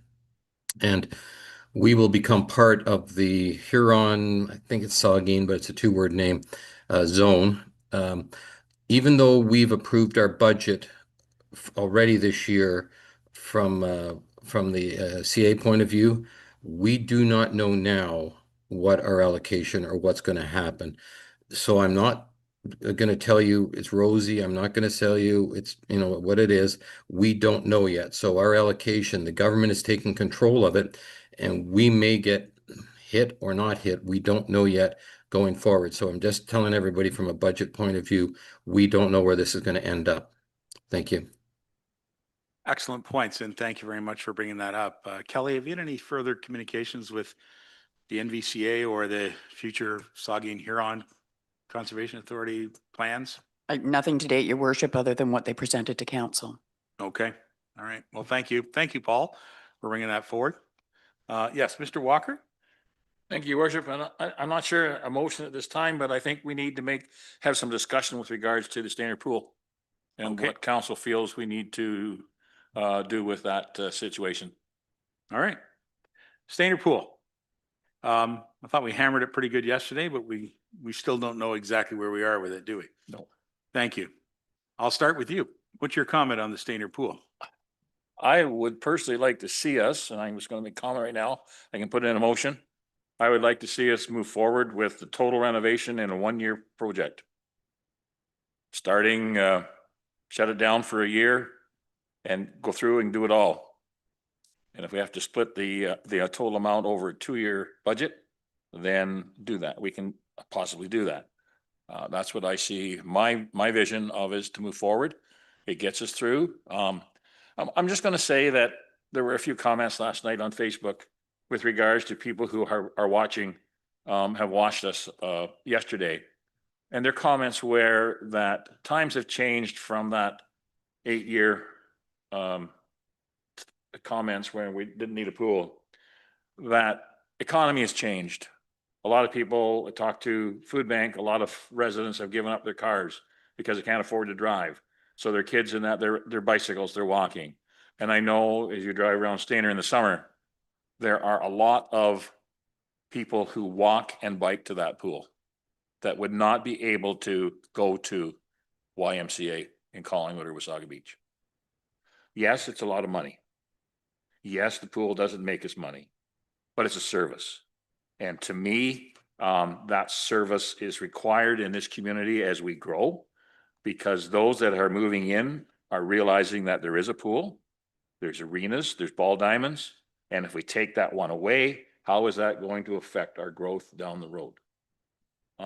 It will hopefully get us through then till some point in time when we have an opportunity with developers to build or a multi-use facility down the road at some point in time. So if we do that, Terry, I'm asking you if we move forward with that renovations, how many years would that give us? 15, 20? as far as pool use or I'm just for information? Before you put that to Terry, I'll look for discussion here with this. Your motion is on the floor. Is that correct? So I'd ask, is there members who would like to second the motion? Mr. Broderick is seconding the motion. Thank you. Terry, you got an opportunity to make a pitch for the pool. Yeah, Your Worship, to through you, Councillor Walker, to answer his question. Yeah, if we were to redo the entire piping, all the lining, and of course the building has to be talked about as well. That's a major project. But from a piping and pool perspective, yeah, we should be able to get at least 30 years out of it. We've gotten 65 out of the one that we have now, although they don't build it like they used to, mind you, but we should be able to get at least 30 years with an outdoor pool, just from a mechanical perspective. Your Worship, while I have the mic open, my team and I were talking about this morning as well as, although we proposed 3 phases yesterday. One was the mechanical within the building, the mechanical and the pool outside the building, and the building itself. And we would almost have to make a decision on the building itself first. Because if we were to either renovate the existing, which I think will be challenging, or if we were to tear down and build new, you would want that mechanical to be in the new building. You know, if we put the mechanical in the old building and then we decide to renovate or destroy, you have to take the mechanical all out and put it all in the new building. So step one may have to be the building itself. Council may have to make that decision first and then figure out the mechanical from there. The quotes that we got for the mechanical were based on the existing building. Perhaps council is okay with the existing building and it doesn't meet the AODA standards and it needs a little bit of renovation. And that's something that council can choose to do as well. But you may have to make a decision on the building as kind of phase 1 and then the mechanical and the pool kind of being phase 2. You know what I'm trying to say. It's all part and parcel of the entire project that Councillor Walker is referring to. You know, you want the whole project to be done, but you'll have to decide on the building one way or the other. Okay, thank you very much. Councillor Walker, we're going to talk to some members of council here. I'm going to start with Councillor Deneen and and the CAO. Would you like to go first? CAO, go first, please. Just I want to ask a question, see if it can help everybody make a decision. So yesterday, we were talking around 250,000 to do a certain amount of work on the pool. Is that correct? It was 150 for kind of phase 1 mechanical inside and approximately 250 for the mechanical and the pool lining on the outside. Okay. So 150 plus 250. So 150 plus 250. So we're looking at 400,000. Yes. That doesn't do anything with the building or Just renovate the office area. just renovate the office area. So just on the mechanical side, how many years of service would that give us without doing the rest? Yeah. Best guess, at least 25 to 30 years on the mechanical side. If you don't do anything else with the pool? Oh, sorry. No, sorry, I didn't understand your question. Just the mechanical side would be 20, 30. The pool itself, I think it's a 25-year warranty. I'll have to double check the quote that was done. The reason why I'm asking that is that some of the piecemeal approach that we were originally thinking, if you did the math on it, let's say you spent $200,000, but you're not going to get a lot of years out of the pool. You're spending $200,000 for 65 days of operation, which is about $3,000 a day is what you're paying. That's not including anything else. So if you look at doing a larger upgrade that gives you 30 years, 65, not just 1 or 2 years, but now you're getting 65 days for multiple years. The larger investment, let's say it's even $1 million, is probably, when you look at the per cost of use over the long term, it's the better way to go if you want to have a pool. If you look at it purely on the cost per day, if that helps. Thank you. That's good perspective, and I appreciate that input. Thank you. I'll look to the floor then. I think Councillor Deneen was up first. All right, go ahead. Thanks, John. That helped a lot, but the AODA compliancy, if there's been nothing done with that, like prior to this, is there a plan? No, through your worship, no, there's no plan that's been developed yet. I would, the only thing we've done from an AODA perspective is we've added a lift to get into in and out of the pool. Sorry? And stairs, yeah, stairs and the lift, yep. Yeah, So, nothing within the building, no. so do we have to have a plan in place, like still? Like this is still all preliminary if we were going to do a building. We have to have a plan in place, and weren't we supposed to have a plan in place by 2025 for AODA compliancy? Just a question. I'm hoping I can't. The answer is yes, But we but don't. the other answer is no. Okay, clear as mud. So the 25 to 30 years, that's the mechanical. And that's what you're requesting now. And I like the deputy mayor's approach yesterday that said, do the mechanical when the pool's closed down in September, or close it down just a couple of weeks early because you have trouble staffing it anyway. I'd like to see the mechanical part, the 25 to 30 years be done. And then, because if we have to go back for an AODA compliance and do a building and everything, it's gonna hold things up exponentially lengthwise. And I don't want to see the pool closed for a year. My 2 cents worth is fix the mechanicals and get it up and running for the kids. That's just my opinion of it. Thanks. Your worship. Just go ahead. John. Councillor Dini makes a good point. The clarification I like, if you're not doing anything with the actual pool concrete structure and the liner, does that put the mechanical work at risk? Through you, your worship, to the rest of council, no, I think it could be done separately. That was kind of the plan, was the phase one was the mechanical within. It will not put the pool at risk, but the pool is already at risk with cracks in it, and it can let go at any point in time, but renovating the mechanical will not make it more at risk.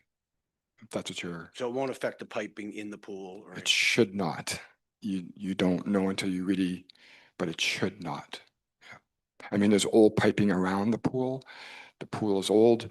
Getting a good system behind it, but you never know, but I don't think it will. The reason why I asked that question is that we had a similar problem with another pool, but because the superstructure of the pool itself was the issue, it can affect your piping and break your piping. And if the pool's leaking, and that's why you'd need a new liner, then your costs for chlorination, heating, everything goes up, because what happens is your pool will draw on cold water to replace what's lost. And often you notice a leak because of your costs of chlorine and everything else going up. So that's why I asked a question about the superstructure as to whether or not, if you don't do them together, are you still at risk? That's all. That's why I asked that question. Yeah, and your worship, just to add, CAO Ferguson is 100% correct, and that is happening right now. Our cost of chlorine and acid is going up because of that. Exactly what CAO Ferguson said. Could it get worse? I don't know, but sounds like it could. You know, it's interesting too, as you guys were speaking about this, I think what struck me was that if we're leaking into the soils. So we're eventually going to be polluting the soils with a high level of chlorine, which is not a good thing for any neighborhood to have that kind of leak. Would you agree, John? That, but also you wash out underneath the superstructure. Yes. Undermine the entire structure because the water is evacuating the soils that are underneath it. So we get into a long problem here. I hear you, Councillor Walker. We're getting this done. Anybody else? I see sorry, I think Paul had his hand up just before you, so we'll go with Paul and then we'll come back to you. Name's Marty. Yeah, I see.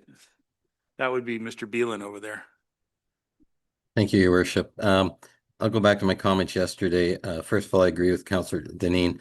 I don't want to shut the pool down. We only have 65 days. If we do this in a three-stage process, I like what we're starting to talk about is do the mechanicals after the season this coming year. The other comment I've made once before, we were approached, I think 2 years ago into our term, from the curling club about renovating that building with AODA compliance. okay?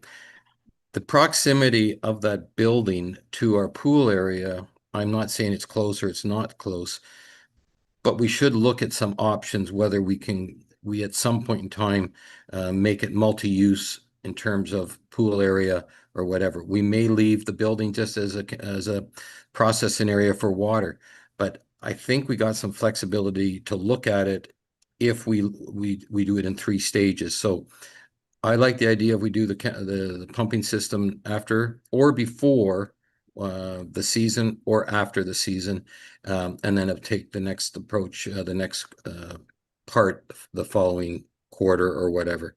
Thank you. All right, thank you. Counselor Marty Beelan. Thank you, Your Worship. I apologize for being late, but and I do have a few questions about what happened, what I missed. I know I'll watch it when I get home. Did we add anything to the budget for Public Works? Like for building bridges or something like that? We're at that stage right now. We just took their presentation. But have we done it already? I want to ask what are we sitting at for a blended budget increase right now? Because I think there is a need to try and keep the increase as low as possible. You're talking about people not being able to afford a car while they can't afford tax increase either. So to me, a pool is a luxury. We've got more houses being built. We'll have a bigger tax base. We'll know more about whether we want to build a big structure. I can see right now, you're going to have people in Creemore saying, what about my pool? Yeah. We don't even have one. New Lowell doesn't have one. Ottawa doesn't have one. None of those places are big enough to afford it. Everybody in Clearview is going to be paying for this, not just the few that are bicycling or walking to the pool. So, yeah, I think it's been there. If we can keep it running for a few years, yes, but I think delay this till we can afford maybe a multi-use facility. When Stainer expands, it will be the bigger part of Clearview. It will make sense to put multi-use facilities there for everyone in Clearview, not just for the people of Stainer. So I'd like to see it where there is a multi-use facility. There'd be more parking, et cetera, et cetera. So I think we do the bare minimum, keep it running for a year or two, and then let the next council decide how we want to approach the pool issue. That's my comment. Thank you so much. Those comments are something that I was saving to say later, but thank you for bringing them up. Other members? Yes. I was just thinking there then- more in the conversation about the phase 1 and phase 2. Thinking if there is potential that the pool itself has been compromised underneath, like we were saying, possible erosion and whatnot, should we be flipping, doing the pool first? There's no sense placing the equipment if the pool is in worse shape once we get a thorough investigation. Terry, what do we know about that? The Yeah. underground there. Yeah, Councilor McCarthy brings up a good point. We had to figure out which one went first, and one was cheaper than the other. One was 100,000 plus some renovations and cameras and stuff, and the other one was 250. So we chose a cheaper one. So if we had the choice and we had unlimited amount of money, yes, perhaps doing the pool first would make more sense. But I don't even know where the 250 is going to come from at this point. We had to kind of scrape just to get the 150 to do phase 1. But yeah, if there's unlimited money, yeah, perhaps we can do the pool first, I suppose. We'll consider that. Mr. Broderick, I believe, I think I had your card. Thank you, Your Worship. Yeah.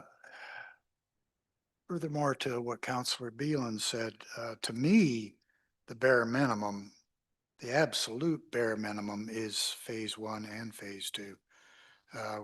We've got to replace the liner to prevent leakage and so many other issues that come from that. And if we're going to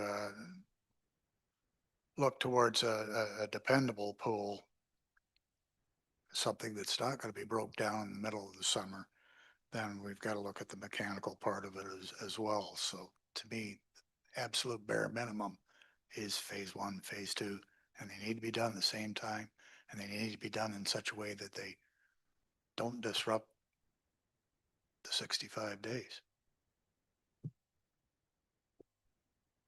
All right. Coming back around, Mr. Beelan? So I think maybe the bare minimum is to close it down. It is a luxury. What is our tax rate, blended rate increase as of right now? Madam Treasurer? Through your worship to Councillor Balin, if I remove the 10,000 from the Nottawa Ballpark building, we're at 2.42%. Which is still pretty good. Okay. I mean, there is an option that we close it down. We're not going in the pool business then. It's sad, but not everyone in Clearview has access to a pool that they can walk to or bicycle to. So All right. Anyone else? All right.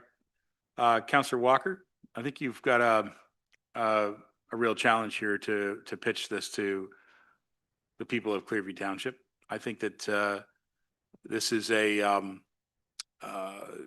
it's a 1967 centennial pool, and since that time, and it was established probably about 1968, that it's been operating here in Stayner and serving Stayner and then Clearview Township all these years. I can't imagine the costs of repairs that we've had over that long period of time just to keep it to where it is.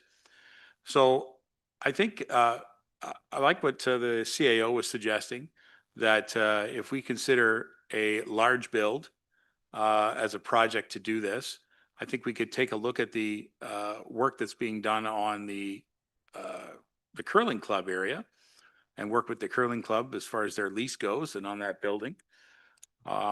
Even the playground equipment area, and take a look at how we could rebuild an entire facility right there, which would be frankly a much better investment, which will then serve the residents of all of Clearview over a longer period of time. I would suggest to Councillor Beelan that the curling club gets used by people from all over Clearview as well as Wasaga Beach. I know there's a lot of people from Wasaga who come here. So the pool structure and facility, if it was a newer facility and a new facility even, it would probably attract people from further away than just Stayner. So I think that the location of it is an ideal spot. And I think we could do some good design work to come up with proper estimates about what this would cost. So I'm wondering if there's any way we could take a look at that budget money that's been set aside there to do the engineering. I think what is it, 150, with 50 coming directly from taxation. So I guess there's 100 from. Is it a reserve, Terry? Is that okay? So there's about 100 coming from a reserve. So right now we're asking the taxpayers for 50. So I asked both you, Terry, and the CAO, would it be possible for us to get an engineering study done on what it would cost to replace the entire structure and get an actual quote? Probably get some engineering and some architectural drawings done. So that way we can meet the objective that you're trying to reach, Councillor Walker.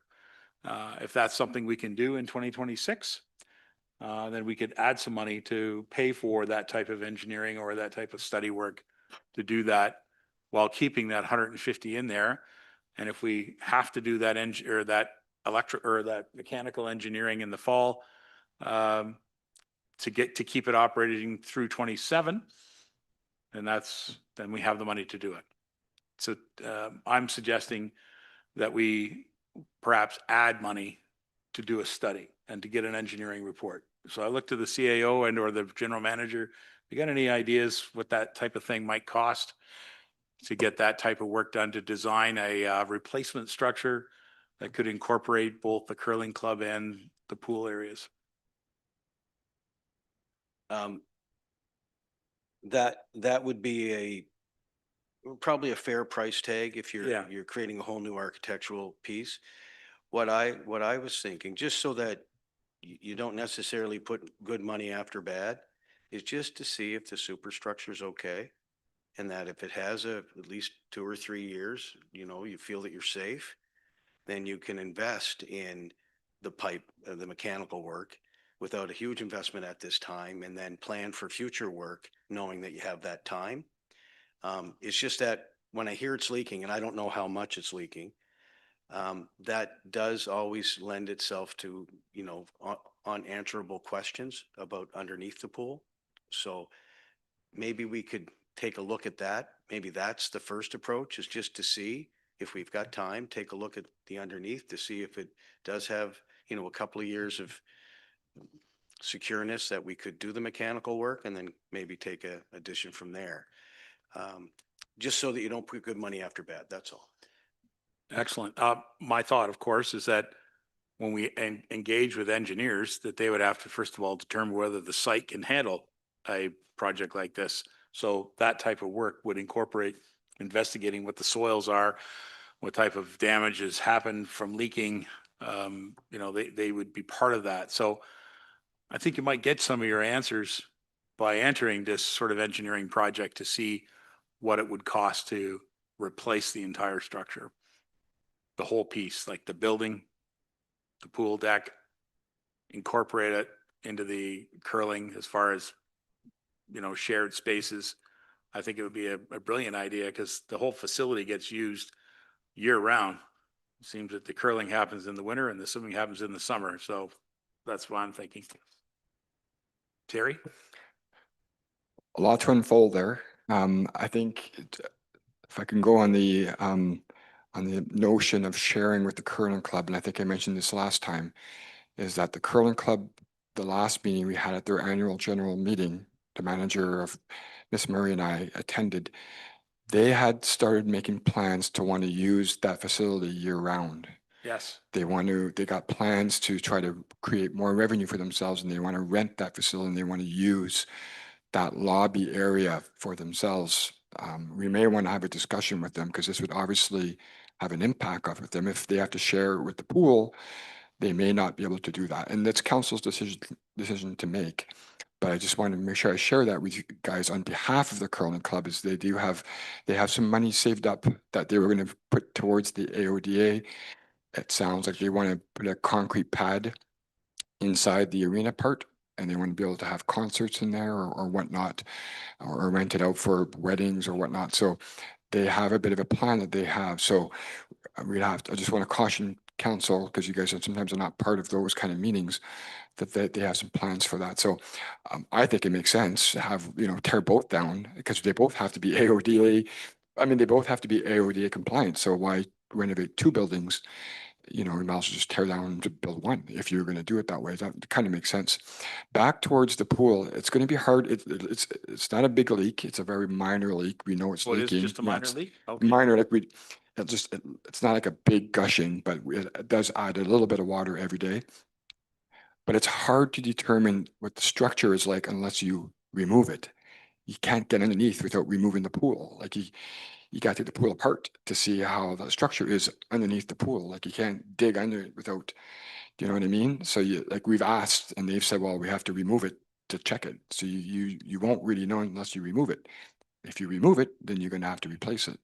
If you kind of follow my pattern here. So it's hard to determine how much of a leak, but we know that it's in bad shape. We know it's leaking. I don't know if it's how long it's probably been leaking for years. So I would assume that the ground below it is very saturated. And that's why it's, with the frost and stuff, it starts to crack. So I would go with the assumption that it's in bad shape and it needs to be replaced.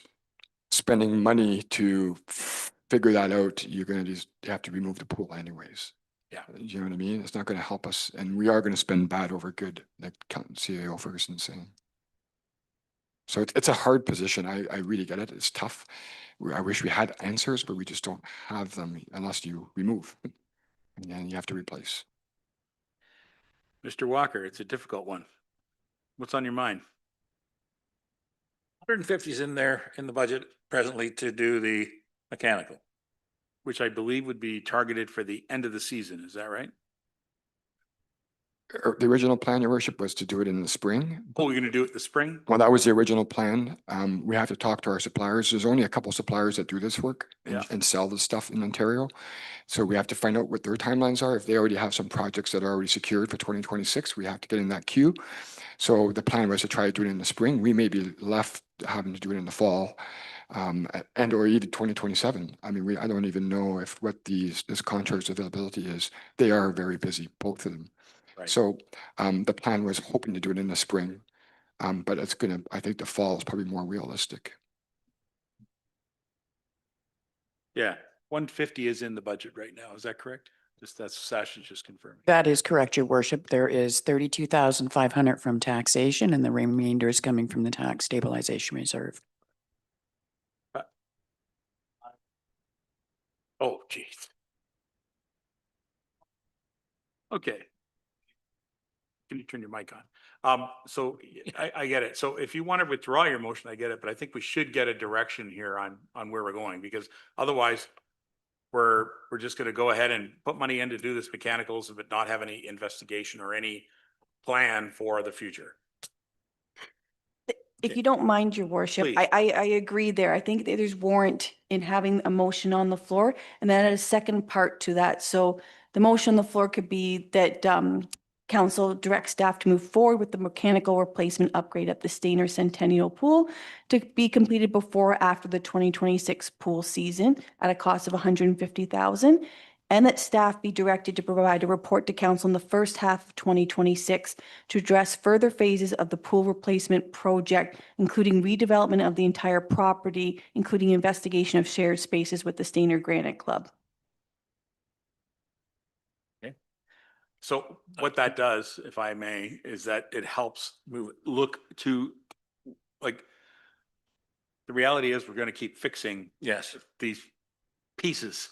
And to Mr. Ferguson's point, we don't even know what the deal is on the whole pool itself. Right. So let's get to the point, council, that we can say that we're gonna address this by putting some money down and putting a work plan in place to get an investigation done and get a design done of what it could look like in the future, because a future budget will have to make that decision. It won't be 2026 that we're gonna build a brand new pool. As much as that would be great, it's just, as Marty's point, we don't have the money to do that, and neither do the taxpayers. So, fair enough. Okay, the flags are all coming up here, Robert. Yep. Can you I'm keep very your happy motion with on that the motion. floor? So we'll just, who's up first, you two? I missed it. I didn't see who was first. Perhaps we can get Flex Seal to come do a commercial and do it. Flex Seal. Maybe. No, I was kind of agreeing with you. If the pool is at the end of its life and we're going to build a new structure and we're going to do it with a curling club, you might as well make it an indoor pool. And then you can use it 365 days a year instead of 65. So you don't want to spend good money after bad. And maybe that's what the CAO was hinting at here, that, yeah, we're just throwing money after money after money, fixing a pool that's done. So I kind of like the motion the way it is now. Fair enough. Phyllis. The motion, the way it is now, we're still going to do the mechanical. And correct me if I'm wrong, but that was just throwing money into something that was already, we're just rather limp through and not do this and keep the 150 for future consideration. Is that what I heard? CAO. It's a good question, Councillor Deneen. We just don't know, right? I think that's more of the issue than anything. And I think the big thing here is that it's a pool that has use in your community. And to a certain extent, you don't want to take use away from the public. If they're using it, this area has been using it for that many years. It becomes part of the community's culture to have that pool. If I know that there's certain companies that don't look directly under a pool, but some will bore a hole and just check out, and then they can plug the holes, and then you put your liners in and whatnot. But I don't know what that cost. And where it's been leaking, Terry says it's not leaking a lot, but it's been leaking a long time. I don't know what that means for under the pool. I don't think any of us knows what that means. So if you end up putting in so much money this year, you may have a bigger problem next year. You just don't know. Yeah, that's what I'm trying to get at. If we go ahead with 150, there's 150 gone. Yes, the mechanicals are upgraded, but we're hearing that that might be a detriment to the pool as it sits right now. Like it might hurt the pool even further. And then we have a bigger problem on our hands. And then we're out 150,000 as well if we go to do something more. And I'm just wondering if it's better to just, like I said, limp along and do the AODA, do the investigations and get back to us. Yeah, I think that's fair. I think you want to try to keep the pool open. It's a use that the community's using. That has to be, it's sort of like the show must go on type of thing. And that's with your arenas, that's with your pools, that's with, public facilities generally. The public will want to see you continue on. So I think we need to be smart about investigating as much as we can. I think we should invest to keep the pool going this year and hopefully even into the future. But once we have more information, let's just make sure our next step is as educated as possible and go from there. But I think the goal is to keep the pool open. Is that Thank you. fair? That's a good point. And that is the goal. Right on. Terry, you had something you want to add? Yes, thank you, Your Worship. Sasha, do you mind bringing up that slide again that you had up earlier? I just want to clarify with council. It's 100,000. I just thought about this. It's 100,000 for the mechanical, and there's 50 for other items. There was the security cameras that are required. Sasha's going to bring it up. It was part of my presentation yesterday. Because the way the motion is written is that the 150 only gets spent in the fall, but there are some items There you right go. there. So there's a security camera, interior office renovations, lane ropes, deck chairs, and installation of bottle. We would like to be able to do that in the spring for this year. If council wants to proceed with the pool, if that's okay, we wouldn't mind doing that in the spring. Those are quick items that could be done. And then the 103,000 is something that we could do in the fall, which is the mechanical piping. Right. We've blocked it all into 150, but I just want to clarify that it's 100 for the mechanical and then 50 for other items. Okay. If you don't mind, thank you, Your Worship. Right on. That includes deck chairs. So those are deck chairs on the Titanic pool. Is that right? Gotcha. Okay. Ah, thank you. Yes, Mr. MacArthur. Terry, I'm just thinking, is it safe to say the mechanical unless the pool design changed? This is all new mechanical, other than rewiring and replumbing. The actual pumps, sand filter, all that stuff should be able to be reused in a new building without a whole lot of expense. Wouldn't you agree? I agree. Yeah. Yeah, it's not wasted. With that note, Your Worship, if you remember, council changed the heating system about 4 years ago. Because the heating system had conked out, and so we replaced it, and it could be moved to anywhere. So when we buy these mechanicals, we don't throw them out after. They could be used. They could be used at a new facility. Yeah, they're not that old. Absolutely. Thank you very much. Okay. Mr. Walker, you comfortable now? You feel better? I'm glad you brought it up because this is one of those services that we provide. And as I said, it's been around since probably 68 is when people have been swimming in it. So I dare say, I bet you've had a few laps in the pool too. So good for you. I have, and a few cannonballs. Maybe that's part of why there's leaks there. I'm not sure. That's where it started. Anyways, we'll leave it at that. We'll leave it at that. There you go, Moose. Good job. Yes, I'm quite happy with the motion as the clerk has put forward. And I have no problems with that. All right. So Madam Clerk, if you could review that with our mover and seconder, and we'll take it to the table. Thank you, Your Worship. Councillor Broderick, are you still okay being the seconder of the motion? Okay. Be it resolved that Council of the Township of Clearview hereby direct staff to move forward with the mechanical replacement upgrades at the Stainer Centennial Pool to be completed before or after the 2026 pool season at a cost of $150,000, and that staff be directed to provide a report to Council in the first half of 2026 to address further phases of the pool replacement project, including a redevelopment of the entire property, including investigation of shared spaces with the Stainer Granite Club. Does the word options stay in there? As in the options that are available for a redevelopment of the pool? Because you could look at an outdoor pool, you could look at an indoor pool, you could look at options. Address options. Options and phases of the pool. Sure. Okay. That's comfortable? Yeah, thank you. Nothing further? Councilor or Deputy Mayor, are you okay with that? You heard it? All right, thank you very much. All right, then we do have a motion with a mover and seconder, and I'm prepared to call the motion. All those in favor? There you go. That carries unanimous. See, that's how we do it. We have a discussion, we get through, we find the solution, and then we pass the resolution. Well done, guys. Thank you very much. Are there other items people would like to bring forward? Mr. Beelan, I see. Okay, go ahead. Thank you, Your Worship. I've got a question for the fire department. Does it cost us money to train new recruits? And if it does, what's it under? The administration or salaries and wages?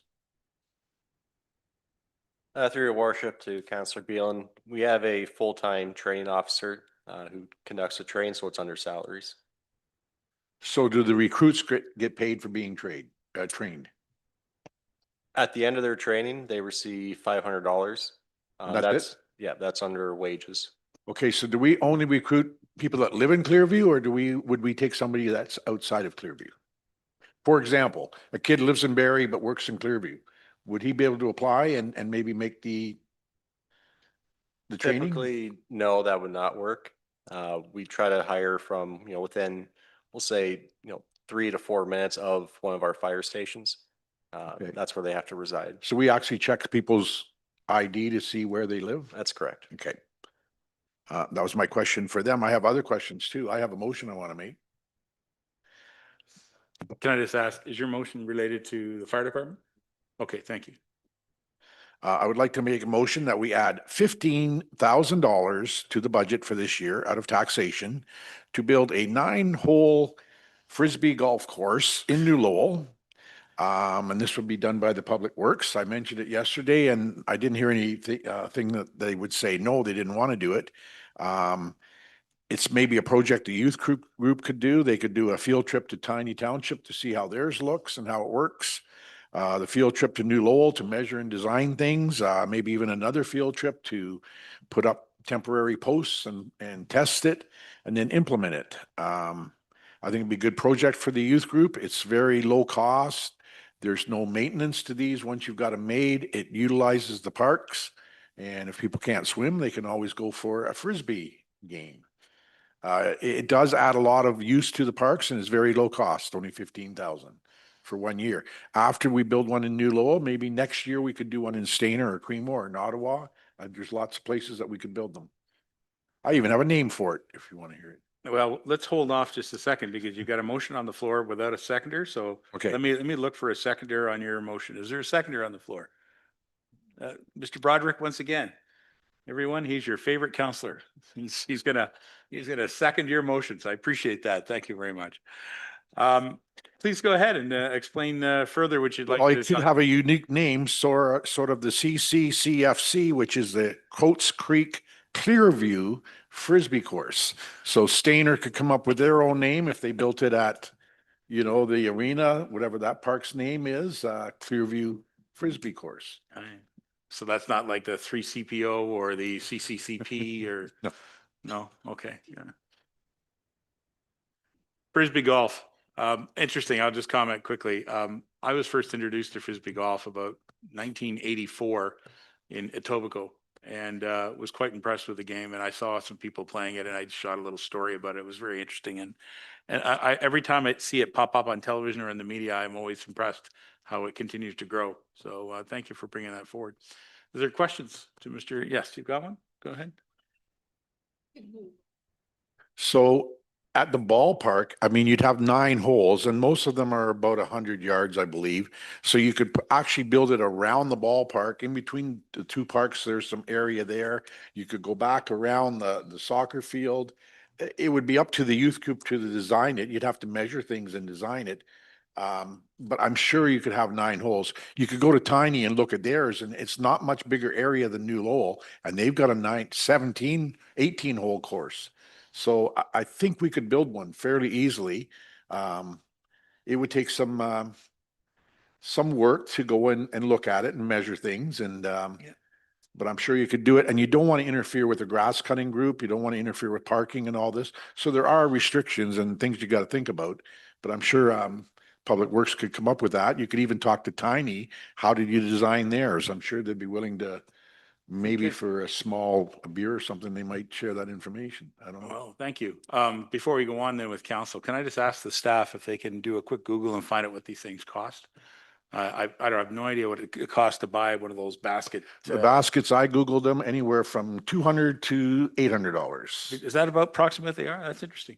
All right. Because they're basically a galvanized pipe with a basket affair and a chain. And it's just so we find out how much they kind of. Then you'd have to probably cement them in or something, or Right. dig a hole and put them in. And then also looking to the staff, has anybody had any experience with these in any of their previous works? Terry, have you had anyone at any of your previous jobs? Sorry, thank you, Worship. I personally don't have any experience, but Okay. Grace Beeman, who works for us, worked in Tiny. I think she was actually involved in helping to build it. So we had some quick preliminary discussions this morning.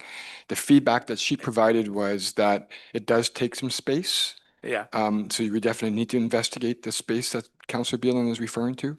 But other than that, it's doable. Yeah. She didn't know how much it cost, but we do have somebody in our staff, such as Miss Beeman, who knows about That's that. We'd have to look into that.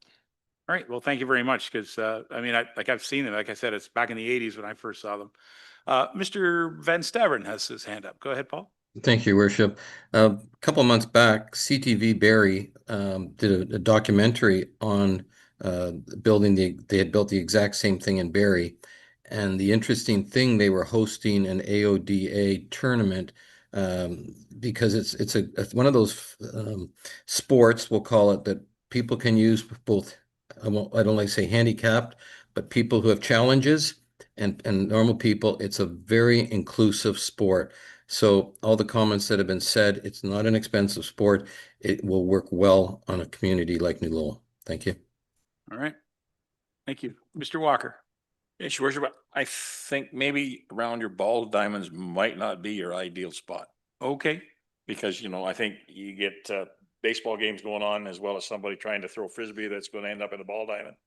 If you're not accurate, believe me, some people aren't accurate. And so to me, there might be a bit of an issue there. So I would think that it's certainly possible in that location, but it just needs to be maybe a good thought process as to where it's located. I get it. I don't think it's terribly organized, but you know, it'll be a good activity. Go ahead, Marty. Yeah, I played ball for a long time and things fly onto the field, birds, dogs, all kinds of things. Even in the major league sports, there's rules for it. I seen it at Tiny. Yeah, one frisbee went on the ball field. No problem. Stop the play, throw the frisbee back, continue on. No problem. All right. Well, there you go. Drones. I mean, who knows what else, right? Terry has something to add. Thank you, Your Worship. Just to answer your previous question, I just the new Google's called Perplexity, and it says here that a 18-hole golf frisbee golf course cost is between 15 to 30,000 for an 18. Okay. So if Councillor Beelan is proposing 9-hole, 15,000 should be good. Oh, that'd be plenty. That'd be plenty. All right. Well, very good. Is there anybody else with any questions, or any staff have come up with any other comments? All right, go ahead, Robert. No, I'm just wondering if there's a Jack Nicklaus of frisbee golf. I'm that sure could there help is. Design this course. I'm sure there is. There might None be. that I know of anyway. Yeah. Yeah. It is quite the sport. There's no doubt. You know, like I said, when I saw it, I was really impressed at the accuracy. And the official frisbees, if I'm not mistaken, are they're actually weighted. They're heavier plastic than your average sort of, you know, toy frisbee. Yes, Terry, go ahead. Thank you, Your Worship. Also, just to let council know, if you're not aware, we do have frisbee golf in Clearview right now at the Nordic Highlands. They built a professional frisbee golf course up there, and I'm told it's fantastic. It's one of the better ones in the Georgian Bay area. So if anybody has any, if you want to know what it's like, just go up to well, it's probably closed down now, I would assume, but Nordic Highlands does have a frisbee golf course, is what I was told this morning. There you go. We got a resource who can help us understand that. Marty, have you? Yeah, there's another field trip for the youth group then to go visit. Field that. trip for the youth. I don't think we're building a professional course, and neither is one in Tiny. You're building one that they're probably going to be all par 3 holes. So it's something that people could utilize the park for with very, very little money and equipment. All right. Councillor Denis. Sorry, Islands would be AODA compliant with the Yeah, that's, Don't know. yeah. I don't know if it's AODA, but what I do know, or what I found out this morning is that Frisbee golf, it's like a golf course. They like the little bit of the inclines and you want to walk around. You don't want it to be completely flat. Maybe even in and out of the forest. I know there's a forest area there in New Lowell. Maybe they can get in and out of that little forest area perhaps as well. But you kind of want it to be a bit challenging, like a golf course, is what I was told. Sounds fair. Anybody else got any comments? Any concerns? Any contraries? No? Marty, you're coming up with a brilliant idea. Members of council, there's a motion in front of us. I'm prepared to call the motion. Those in favor? And that carries unanimous. All right, Clearview. We're unsure about our pool, but we're definitely going to get into Frisbee golf. Okay. How about that, recreation? That's one more thing to do, right? I love it. That's great. An activity. That's great. It actually fits very well with our active communities program too. All right, members of council, is there anything further you would like to discuss at this meeting? Oh, Marty, yes, please. Thank you, Your Worship. I might make a motion. I'd like to discuss it first. I still would like to see a roof over the New Lowell ice pad. I think it would make it so you could utilize it more in the wintertime. You'd have better ice and ice for longer. In the summer, you'd have shade. You could play ball hockey, pickleball, etc. And I know we had an estimate, just a rough ballpark figure that was maybe $500,000 to put a roof on it. And we did have an account at one time. I don't think there's any money in that. We dropped it, correct? Through your worship, I believe that was run through the tax stabilization reserve. So those funds were used when we did previous works to that area. So there's no money left in that. No. So I was proposing, thinking about maybe putting 75,000 a year from taxation for 8 years to get a roof built over that. 75,000 for 8. Yep. Would give us approximately 600,000 to build a roof on it.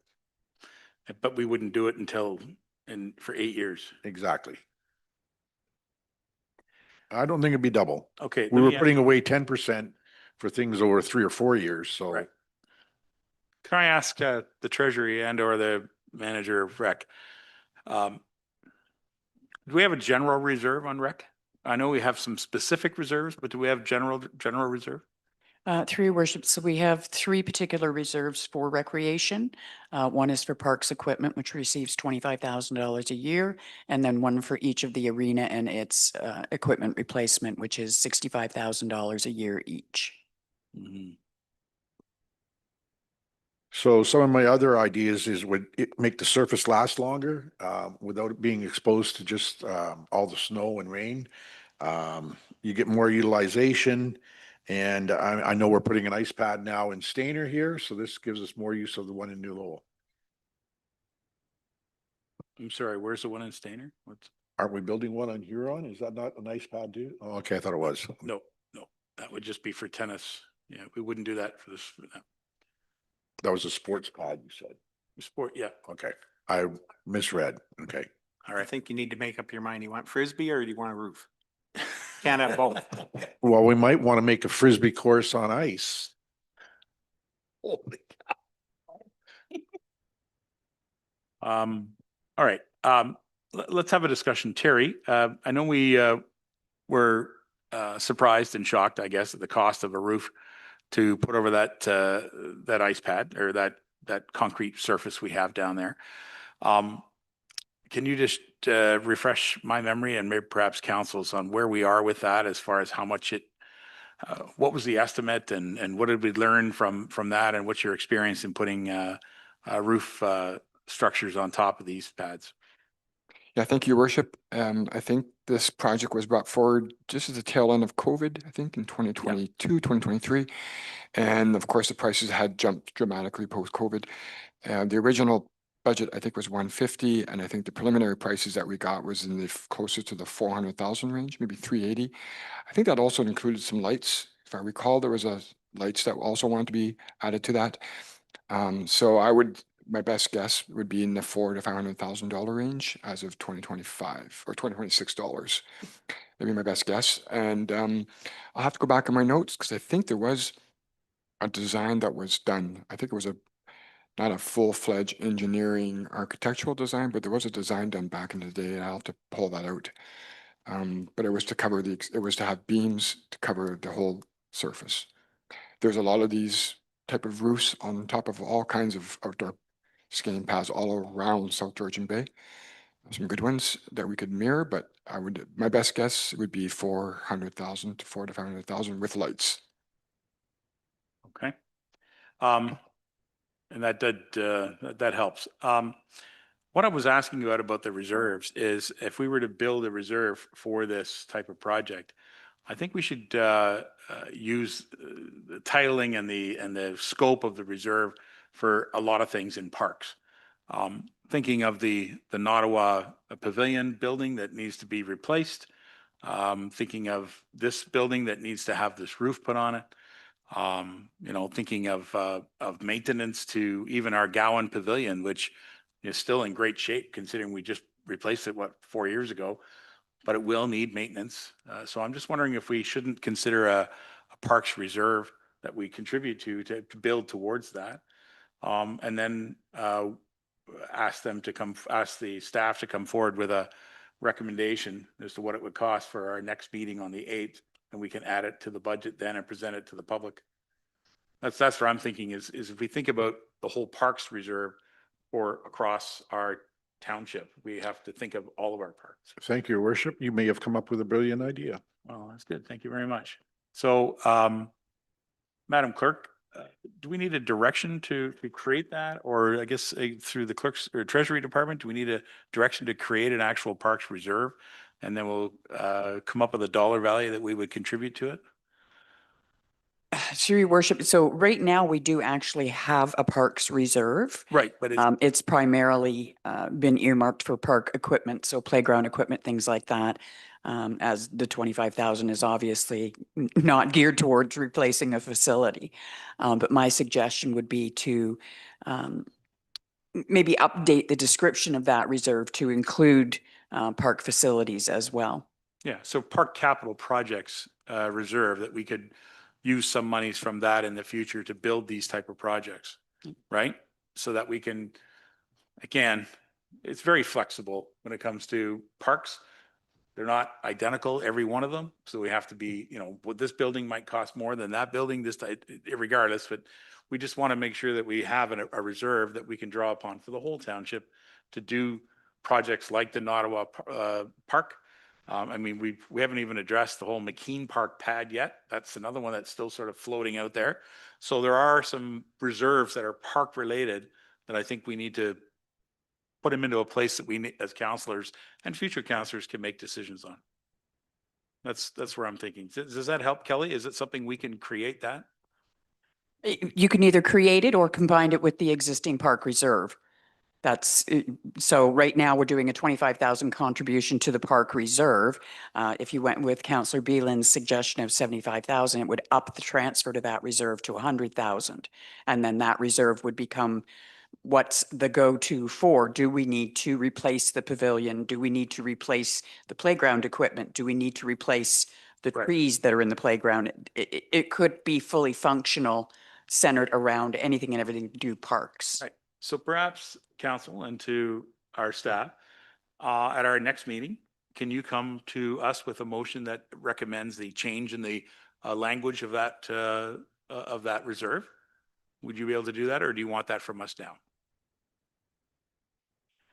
I can take a look at the description that we have right now, and if it doesn't seem like it's too much of a switch over where I'd need council approval between the clerk's office and the treasury office, we can maybe send out an email to council saying, you know what, we're good to go. We can revise the description of this reserve, or hey, we're going to need to put a motion together so that you can change it officially. Right. Okay. Does that help?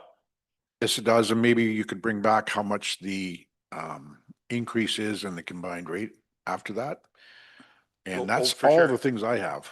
Thank you. And yes, do you need a direct motion for that, or are you comfortable bringing back that report? I'm comfortable bringing back the information. I Yeah. don't know that I can do a report Yeah, for it. Sorry. But Wrong word.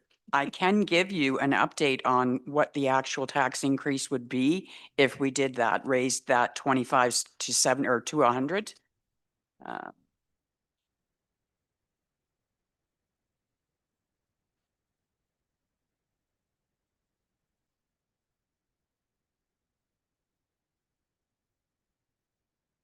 That would land us at a 2.73% increase. Very much. All right, thank you very much. So, yourself, Terry, and the treasurer through the CAO can give us a new description. And then at that time, after, when we have our public meeting, we can pass a resolution to increase the inputs to that reserve every year. Make sense? So we'll not do it yet. We'll do it then. Is that okay? Marty, you're comfortable with that direction? Thank you very much, council. Okay, go ahead, Robert. Yeah, I think it's a great thing to get this out there and hopefully we'll get lots of comments before December 8th or on December. Well, you know, that's why we're We talking can- right now. Yeah, and we can take the feed from there. For sure. Thank you very much. Okay. Mr. Beelan, you say you're complete? Thank you. Is there any other members who have anything they'd like to discuss today at meeting? We're comfortable? All right. So that means that we will go to our meeting on the 8th, which will have, it'll be a council meeting. It'll have a public input portion, public consultation where we can hear from members of the public. Council will still have an opportunity to make any recommendations from there. And then we'll have a motion to send it to, well, you'll have the motion to send it to the mayor's office for signature. And then that'll be presented to us in January. Sasha, help me at the date on that. I've forgotten. Thank you, Your Worship. The plan is that you will put out a press release on January 8th, and then it will form That's it. part of the agenda for the January 12th meeting. There you go. Be part of the January 12th meeting is where the budget will land. Does that make sense? All right, everybody comfortable? Thank you. All right, then at this time, we can look for the confirmatory bylaw, item number 4, recommendation. Be it resolved, be it resolved bylaw number 2564 being a bylaw to confirm the proceedings November 18, 2025, a special council meeting be presented and read a first, second, third time, finally passed 18th day of November 2025. Mr. Beelan, Mr. Walker, thank you. Any questions on the confirmatory bylaw? Seeing none, all in favor? That carries unanimous. Thank you. Motion to adjourn 2:55, we'll call it. And that'll be moved by Councillor Deneen and seconded by Councillor MacArthur. Thank you. All those in favor? Thank you. Council will be adjourned.